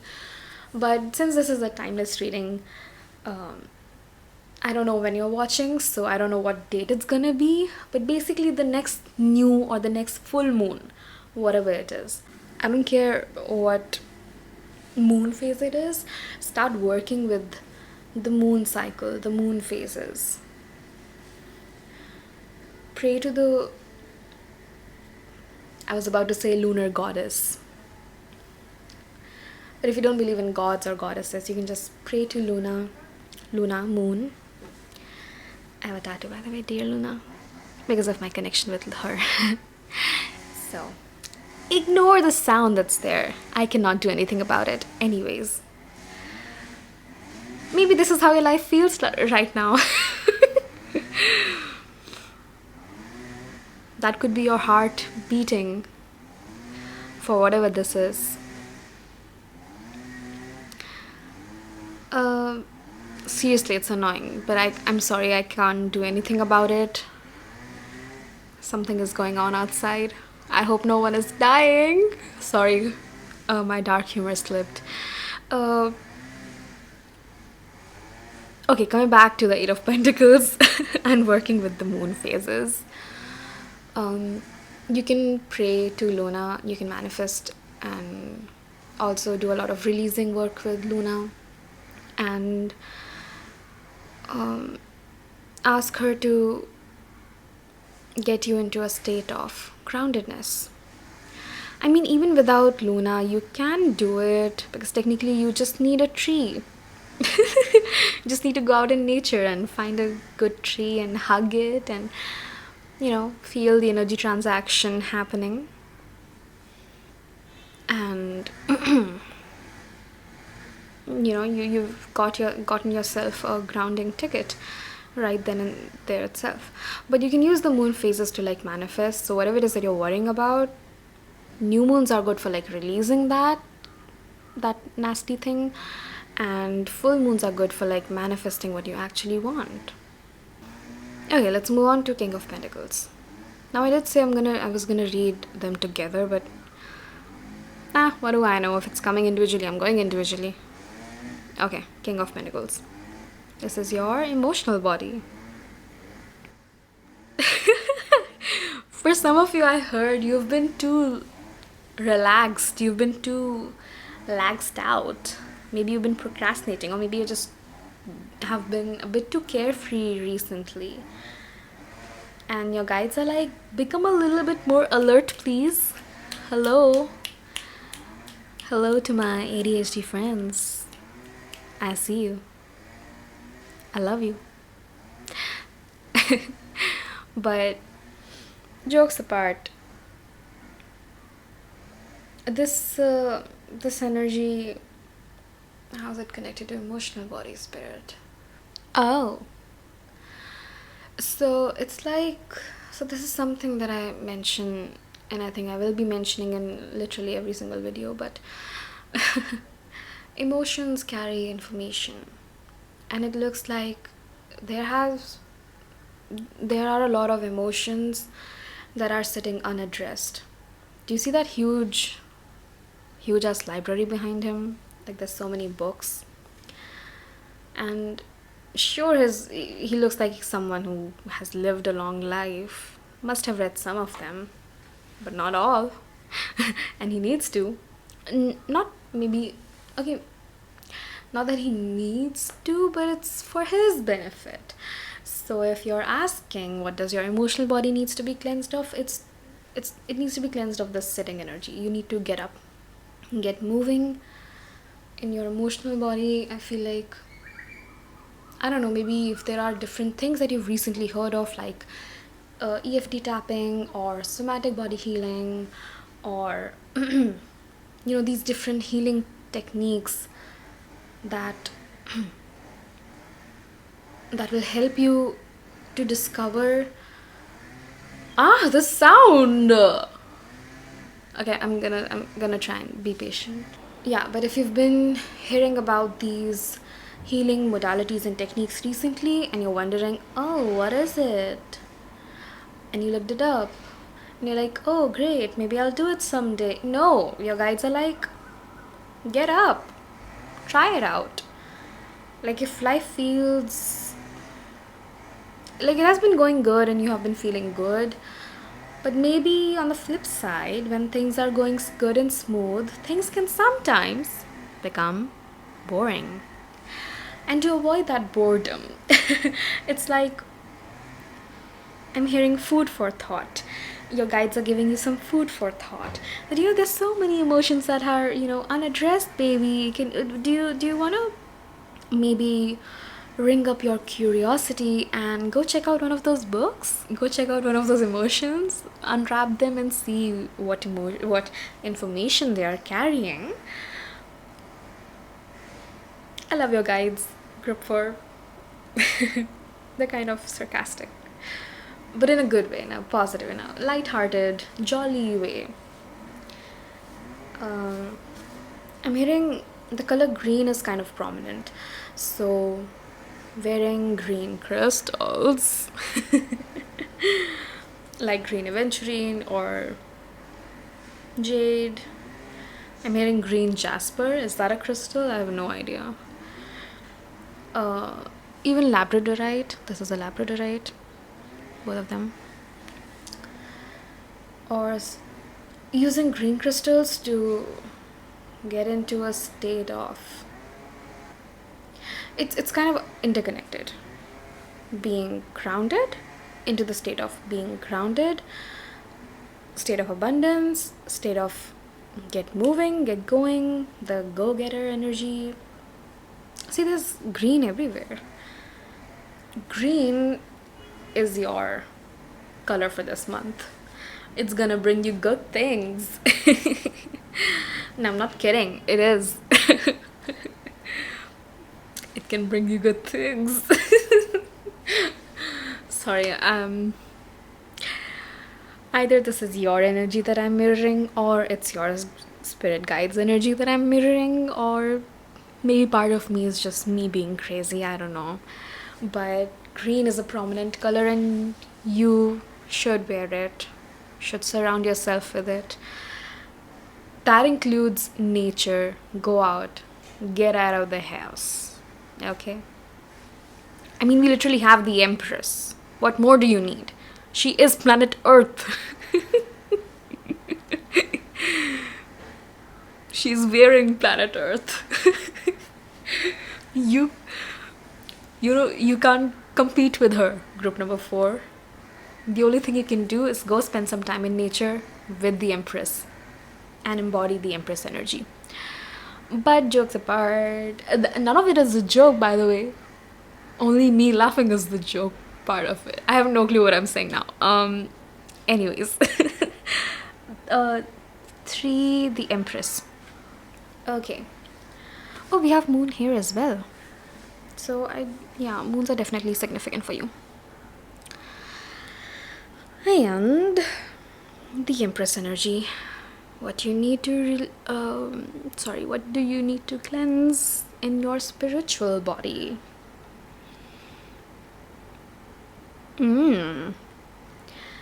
This might sound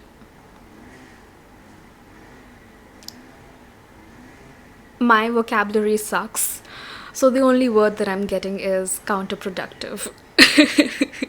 But that's not the word I want to use. The word I want to use is the word I don't have in my vocabulary currently. I'll just get to the message. You can figure out what that word is and let me know in the comments. Don't judge me. I love you. Even if you do, I don't care, but don't judge me. Okay. The Empress is total divine feminine. Yeah. The divine feminine is a space of allowing, of receiving. Okay.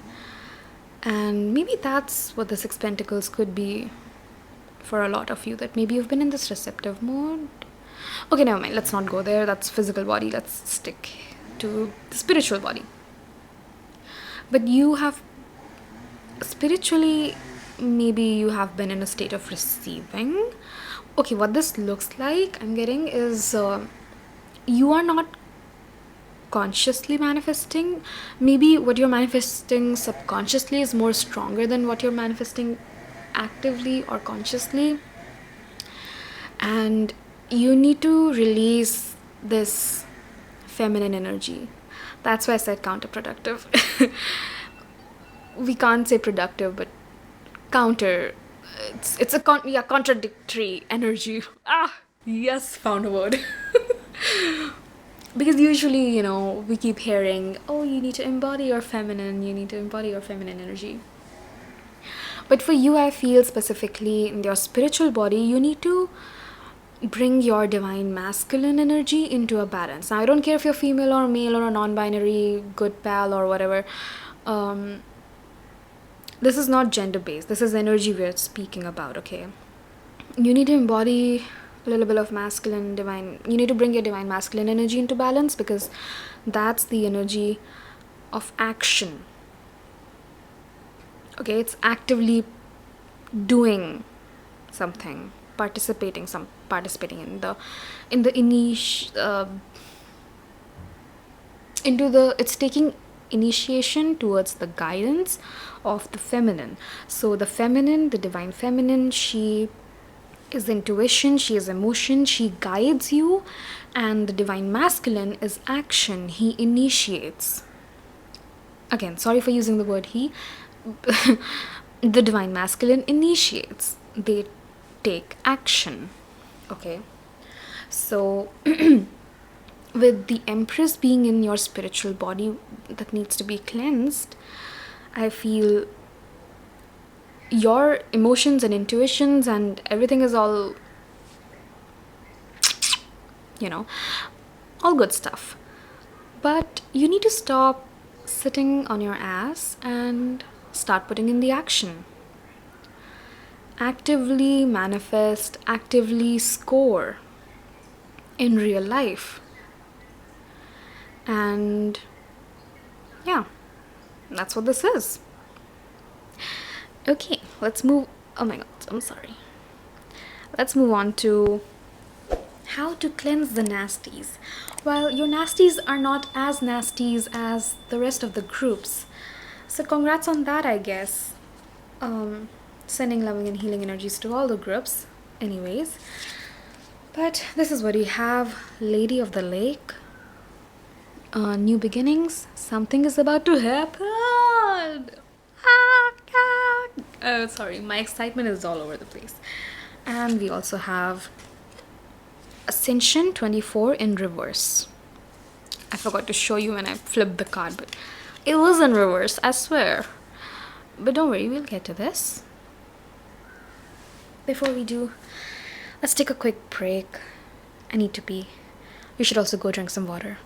Welcome back, Group 4. I mean, I probably edited it out. But you can still go and drink water. Pause the video and go drink water. Stay hydrated, it's important. Okay. Lady of the Lake. New beginnings. Something is about to happen. How does this correlate to how to cleanse the nasties? Oh my god. Do you see that? Can you? If you can't, that's a crescent moon. So yeah. Moon energy is definitely significant for you.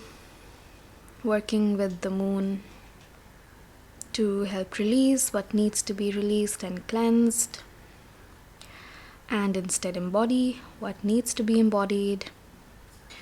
I'm also hearing mirror work with the swan looking at its own reflection. That is so cute. But mirror work could also help you. If you don't know how to do that, just look it up on YouTube. I mean, I can take some time to explain to you, but I feel doing mirror work is very subjective and personal, and it's really like you should go with what feels right to you intuitively, because doing mirror work can be intimidating, especially if you're doing with your own reflection. When I say intimidating, I don't want to scare you off. It's nothing woo-woo shit, okay? It's just looking at yourself can be scary sometimes. And when I say the self, I mean the real you within your eyes. That means looking at your shadow aspects. The library that's sitting here that you haven't tapped into for a long time. Yeah, that's what we're talking about. So look up mirror work on, I don't know many credible sources. I just know one, which I know definitely works because I have done that myself, which is Teal Swan's video on how to connect with yourself. And over there she displays how to use mirror or incorporate mirror into getting to know yourself, which is a very wonderful video. You should definitely go watch it and apply it in your life. But if that is something that feels too difficult to do, not the watching the video part but the actually doing it part, try looking up other mirror work methods. I mean, internet is the only place you can literally look up. There might also be books, but I don't know if you're anything like me. I would just go Google. But even then, this sound keeps interfering. It's like whenever you try to do something that's good for your ascension, your consciousness expansion, your healing, your conscious mind or your subconscious mind, I don't know, will come and keep interfering. Like, I won't let you do it. It's too scary. This feels dangerous. Your protective self gets activated, like, like. Anyways, annoying noise. I just want to scream. Stop it. Anyways, back to the reading. Focus. Gosh, your energy is making me unfocused. Group 4. I can easily blame you.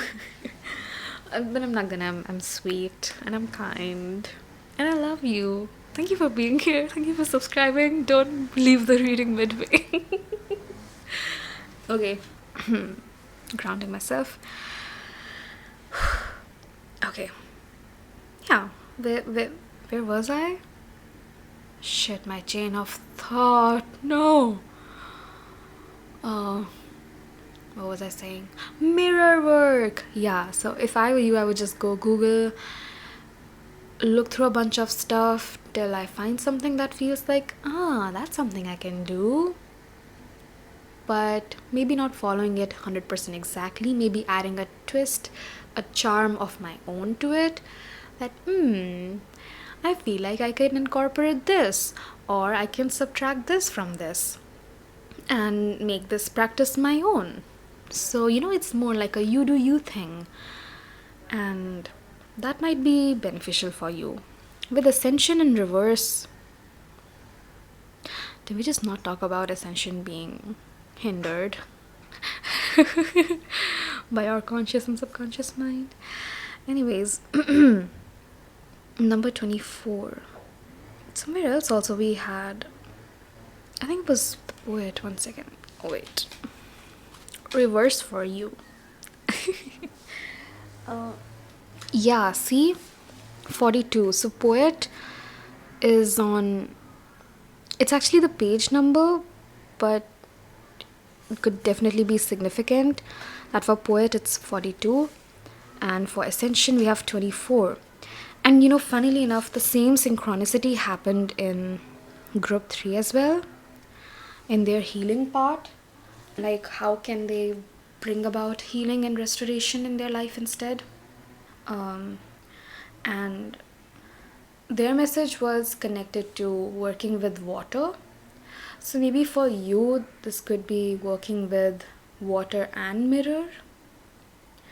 Just try out different things. Like working with water is already powerful. But adding mirror work to that, that's like... The emoji is much better to use. This on camera probably looks something weird. Ignore. But never mind. I'm out of idioms in my head. I'm more like an idiot right now.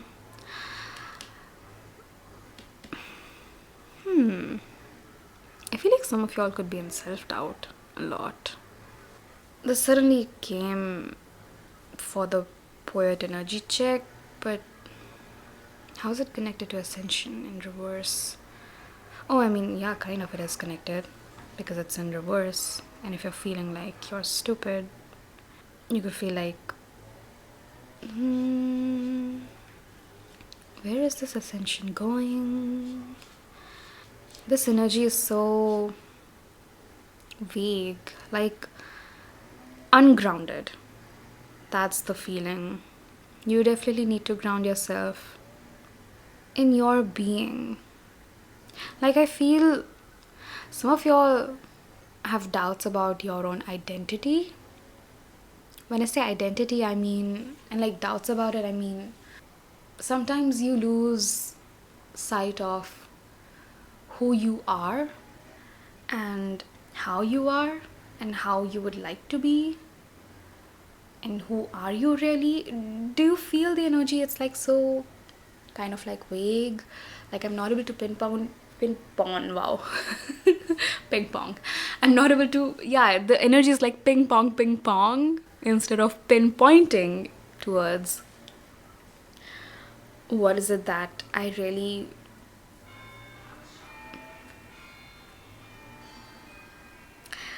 That jingle bell could be a sign if you can hear it. I don't know. I hope you can't. Because I already told my dear brother to like totally be silent, but who listens to their younger sister, right? Anyways, um, yeah, your mind has been in a ping pong state instead of pinpointing, or to put it more in an easy way to understand, instead of solidifying your stance on who you are. I don't know how to verbalize it. Like I can see it in a visual imagery, like you standing in front of the mirror and knowing for sure who you are. You can see right through you and know that this is me. Me accepting me in my wholeness, everything that I am, my light, my shadow, my ego, my consciousness, everything. I see me as I am and as one with the universe. But right now, that energy is not there because you are not grounded enough. Your energy is very.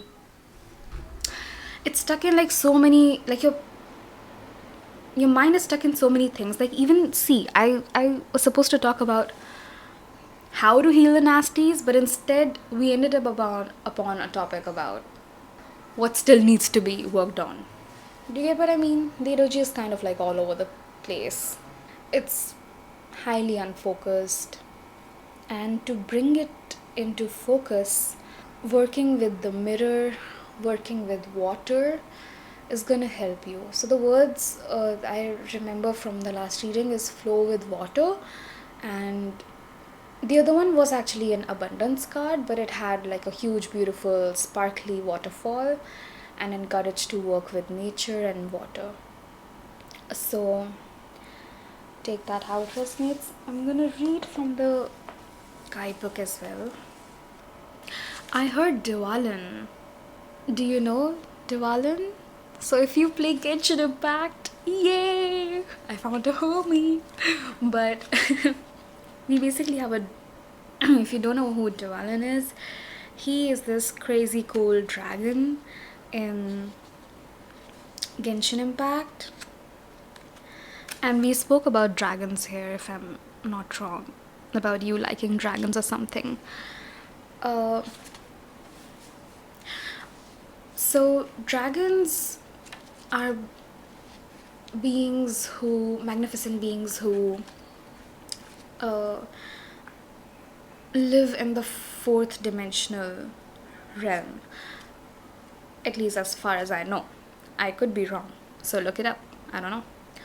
But calling upon your personal dragons who have worked with you across lifetimes or who have chosen to work with you in this life, working with them, asking them to help you ground you in your human energy. My candle ran out. I'll get you a new candle, wait. Let me just complete this message, otherwise I'll forget. Yeah, so. Come back. Yeah, so asking your particular dragons to work with you to help you ground could also be beneficial for those of you who do work with dragons or like dragons and would like to, work with them. And dragons are very prideful beings, so be respectful with all love and peace. And if you don't know, if you're a total noob at this, I don't recommend diving into this immediately. Do your research, know how they function, establish or come into recognition with the bond that you share with them, and actively establishing that bond in this life. And that kind of thing takes time. So if you really want to do it, be patient with it. Patience, that was the very first message, by the way, if you forgot. I remembered. See, that C was for that I am not someone who gets out of focus in real life, but it's your energy that I was picking up on. Sorry for that little boast. I love you, group 4. Please subscribe. Okay. But coming back to, so the dragon thingy. I guess that's it. Do your research before working with them. But let's read the ascension. Some of those following a spiritual path have ascension as the ultimate goal. However, ascension portrayed in art and literature as a great leap into instant nirvana is actually a giant work of, art and fiction. Rather, ascension is the process of conscious living. We are all spiritual beings. We are all souls in a human body who are living life on this earth in order to learn and to grow at the soul's level. That is being spiritual. Whether you are conscious of it or not, you are walking towards ascension.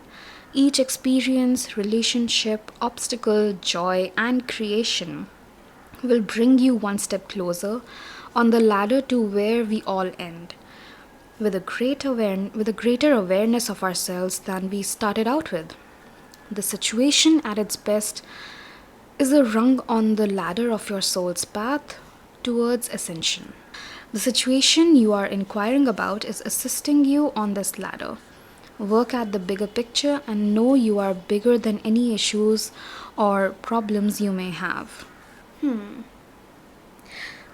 gonna be honest, a lot of it did not make sense to me. I mean, the literal meaning made sense to me, but how it applies in your reading, how to use, the reverse of ascension to cleanse your nasties, I don't know.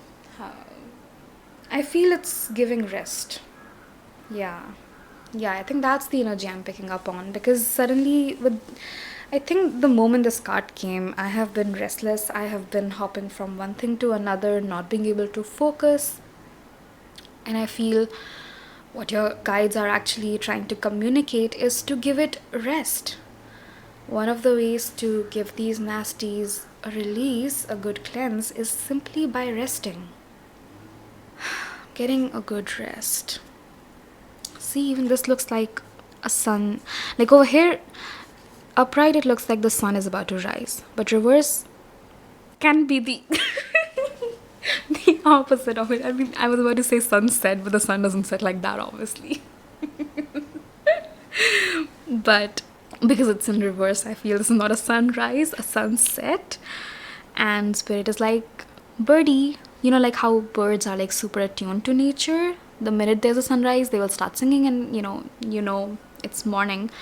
And similarly, the moment they stop singing, or like you stop hearing birds, the sun has set and they have gone back home. So you are this bird who keeps singing 24/7, keeps thinking 24/7, keeps doing this nasty thing 24/7. And your guides are like, baby, realize that the sun has set. You need to stop singing. You need to go sleep. Go back home.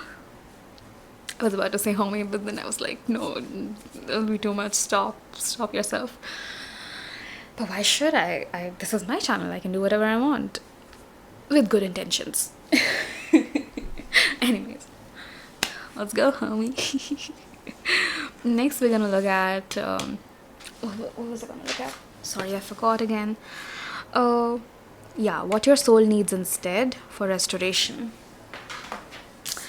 Okay, we have make an altar. Wow. And we have Archangel Raziel. Learn, change, and grow. Number 7 and 5. 16 adds to 7. 14 adds to 5. Okay. I don't know why I'm taking so much pause to read this, but what your soul needs instead for restoration could literally be making an altar for yourself where you can go and ground yourself. Oh, that's a good idea. That's a brilliant idea, I feel. Maybe out in the nature, make a spot for yourself. That itself could be your, altar. It doesn't have to be a physical altar like she has. And maybe if that's not something you're into, you don't have to do that. But altar is, I feel it's like a state of mind for you. It's like a... Have you ever done or heard of the circle of light exercise? It's basically you visualize a circle of light in front of you on the floor, and you step into that circle of light and you think of all the good, positive, happy, victorious memories that you've experienced from the moment you were conceived till now. And you fill that circle of light with all of those beautiful, good memories, happy memories, where you enjoyed success and victories and happiness and everything. And once you're done with all that visualization, with feeling, with emotionally feeling, replaying those things in your mind, and once you're done, you step out of that circle of light and you let it go. I mean, let it disappear or whatever. And then whenever you feel you're in a low vibrational state, or you feel sad or unhappy or doubt or any other lower vibrational energy, you visualize that circle of light again. And this time when you step into it, you can just feel yourself glowing up again, because you initially, you charge that circle of light with so many good, positive, high vibrational energies that now that circle of light is prepared for you. That's like an altar space. It's a state of being. It's a state of peacefulness, I feel, for this reading, for you. And visualizing that circle of light again and stepping into it is just gonna automatically charge you and bring you to that groundedness. That's your jingle bell sign from your guides. I seriously don't know if you can hear it, but it's very much audible to me, which makes me feel it's gonna be audible to my mic as well. But anyways, this could be just finding a space that feels like this, this altar vibe, where you go and maybe you just let go of all of your worries and ground yourself. Maybe I'm seeing you sitting in front of the ocean or on a beach, or maybe if you live near any water body, that place. For some of you, if you do work with like gods and goddesses and have your own altar space, it could literally be that, or like working with them. Maybe you have made it already, but it's been just sitting under the dust. And maybe for some of you, you already have this space, like the actual altar, but it's been sitting under dust and dirt for a long time, and now it's time to revive it back. But for the majority of you, I feel it's just finding that one corner, one space in your environment, or if this is not inside your house, then outside, like I said, maybe on a beach or in front of some water body, and finding that one space and allowing the stillness to settle in and help you ground. and allowing that stillness to help you settle in, bring in stillness within you, and help you ground, basically. Grounding is the huge keyword. With this Archangel Raziel, learn, change, and grow. I'm just going to read from the guidebook because it's, anyways, too long. I mean, not very long, but kind of long, and I don't know much about Archangel Raziel, so we're gonna read from the guidebook. I'm still learning about this deck. But learn, change, and growth. That's literally what all readings are about, anyways. So, angel message. Life is the greatest teacher. What lessons are coming up for you to embrace?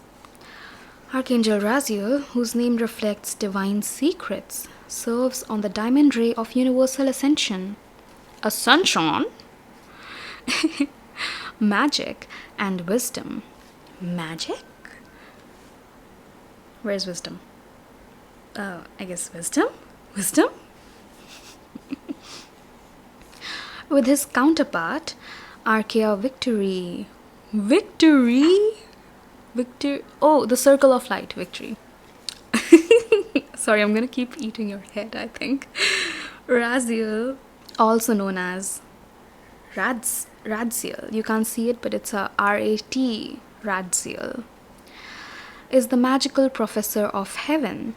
His charming obscurity invites us to stay in the curiosity of life, so we are forever learning, changing, and growing. Raziel is guiding you to recognize the magic in your everyday. Working with the moon, or just nature, or I don't know. I think I forgot to say this, but that's the vibe, kind of, that you should do. Very convenient, huh? For me, I mean. Anyways, Raziel is guiding you to recognize the magic in your everyday. He shares that you are a library of divine knowledge. What the fuck? Sorry.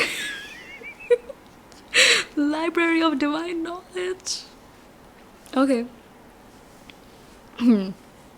Grounding myself. You have no idea how smiley I am right now. If you could see me, you would probably get scared. Maybe not. Maybe you think I'm cute, because I am. Okay, let's continue. You are a library of divine knowledge, and by embracing the path of self-discovery, you turn knowledge into wisdom through your experiences. Ask Raziel to guide you to the books, courses, people, and places. People? That'll deepen your spiritual understanding. People. Invite in Archangel Raziel for development of your spiritual gifts, including transforming fear related to spiritual sight and sensing, divine alchemy, magic, mystery, and awe. Expansion of the higher dimensional chakra column. Do we not talk about chakras? Sorry. You know what? I'll stop saying sorry. Maybe this is something that you also struggle with. Stop saying sorry. Embrace and take up space. This is your space. Let me know in the comments. Take up space, okay? And understanding abstract spiritual concepts, secrets, and symbolism, turning them into wisdom.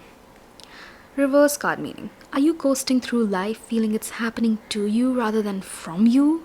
Are you carrying imposter syndrome? Shake all off and grab the reins of your life. I read that like an advertisement. New adventures abound. Yeah, this feels like a total advertisement. Okay. So this is basically a small practice that you can do. Raziel's Celestial Classroom. This journey opens the mind to greater possibilities. Spend a few moments looking at Raziel's image. There, I will bless you with it. Where is it? Where are you? Close your eyes and breathe deeply. Inhale a sense of magic. Exhale a sense of expansion. Magic in, expanding out. Imagine a rainbow above you. Sense its colors and breathe them in. As you exhale and feel yourself lift out of your body, up into the sky and into the deep expanse of the cosmos. Here, Raziel is awaiting you. Float up beside him and enjoy the view. Raziel guides uh, Ra- Raziel guides you into a celestial classroom that's designed to take you beyond ordinary thinking into the realm of your dreams made manifest. Raziel shares that you hold all the keys to the universe. To illustrate this, he shows you a film of your ideal life. This takes me back to the circle of life exercise. Because you kind of look at your life like a film when you're charging it with the good energies. Anyways, I'll continue. He creates the images and characters from you. As you feel into your ideal life, it appears on the screen. As the mind can't distinguish between what's real and what's imagined, all that you are imagining is coming to life.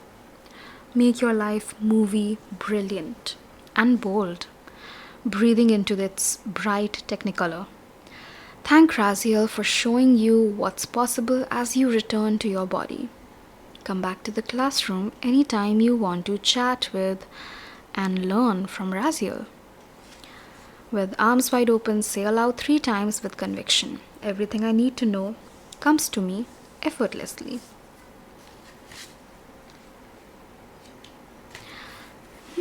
Interesting. He kind of, because of the stick he's holding, kind of reminds me of Dr. House from Dr. House MD. Not that he's cranky like him because of his, leg pain and all. It's just the stick. Maybe, I don't know, you can watch House MD. Maybe something might be significant. Yeah, I think that's it. I'm not getting anything more other than the fact that, oh my god, he's holding a globe and she's wearing a globe. I shine like a diamond.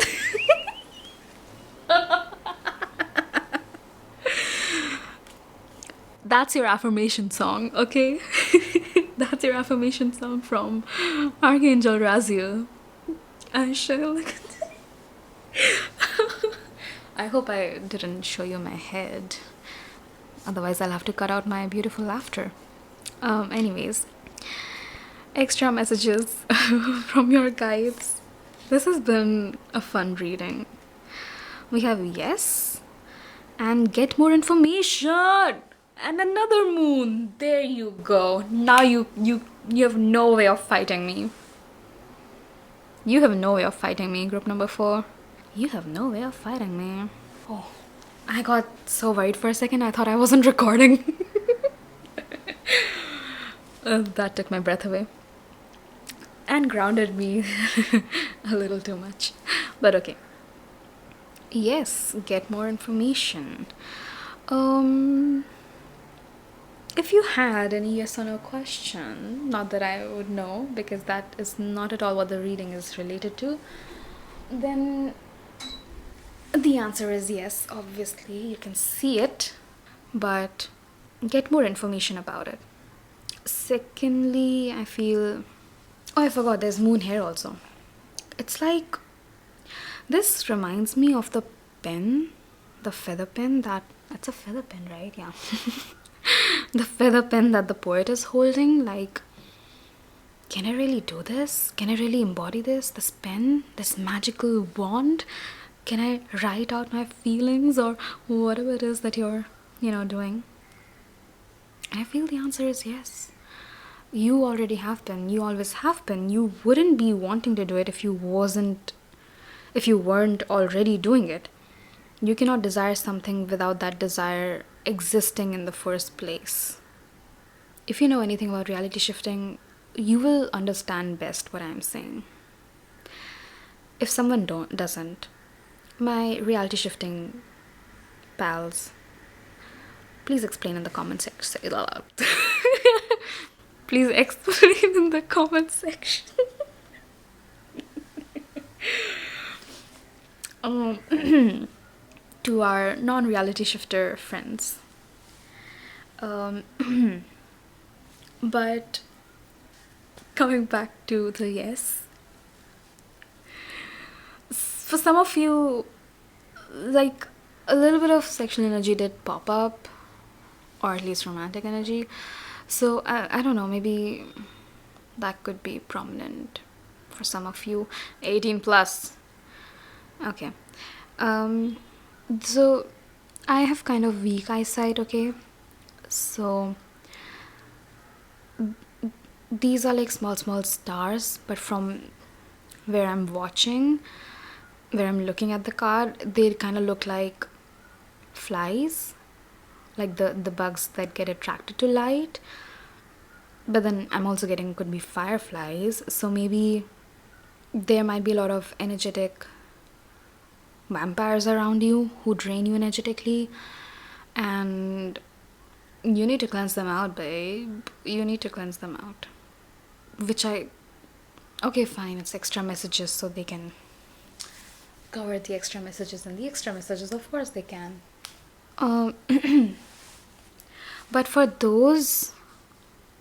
But the people who feel like the stars and not the bugs, that is, who fulfill the energy transaction, who make you feel energized and happy and hopeful and, just bubble you up, I'm hearing.